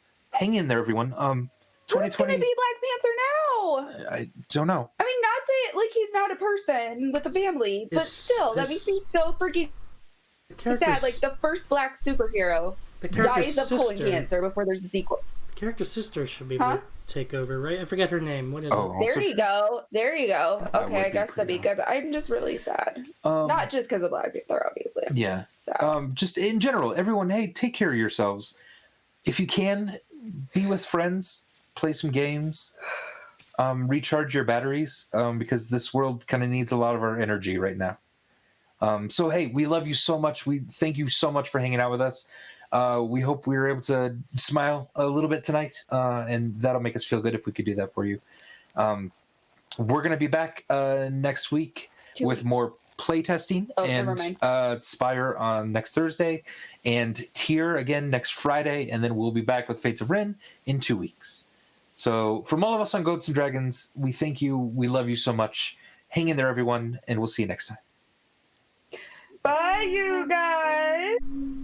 Bye. Good night. Take care. We love you all.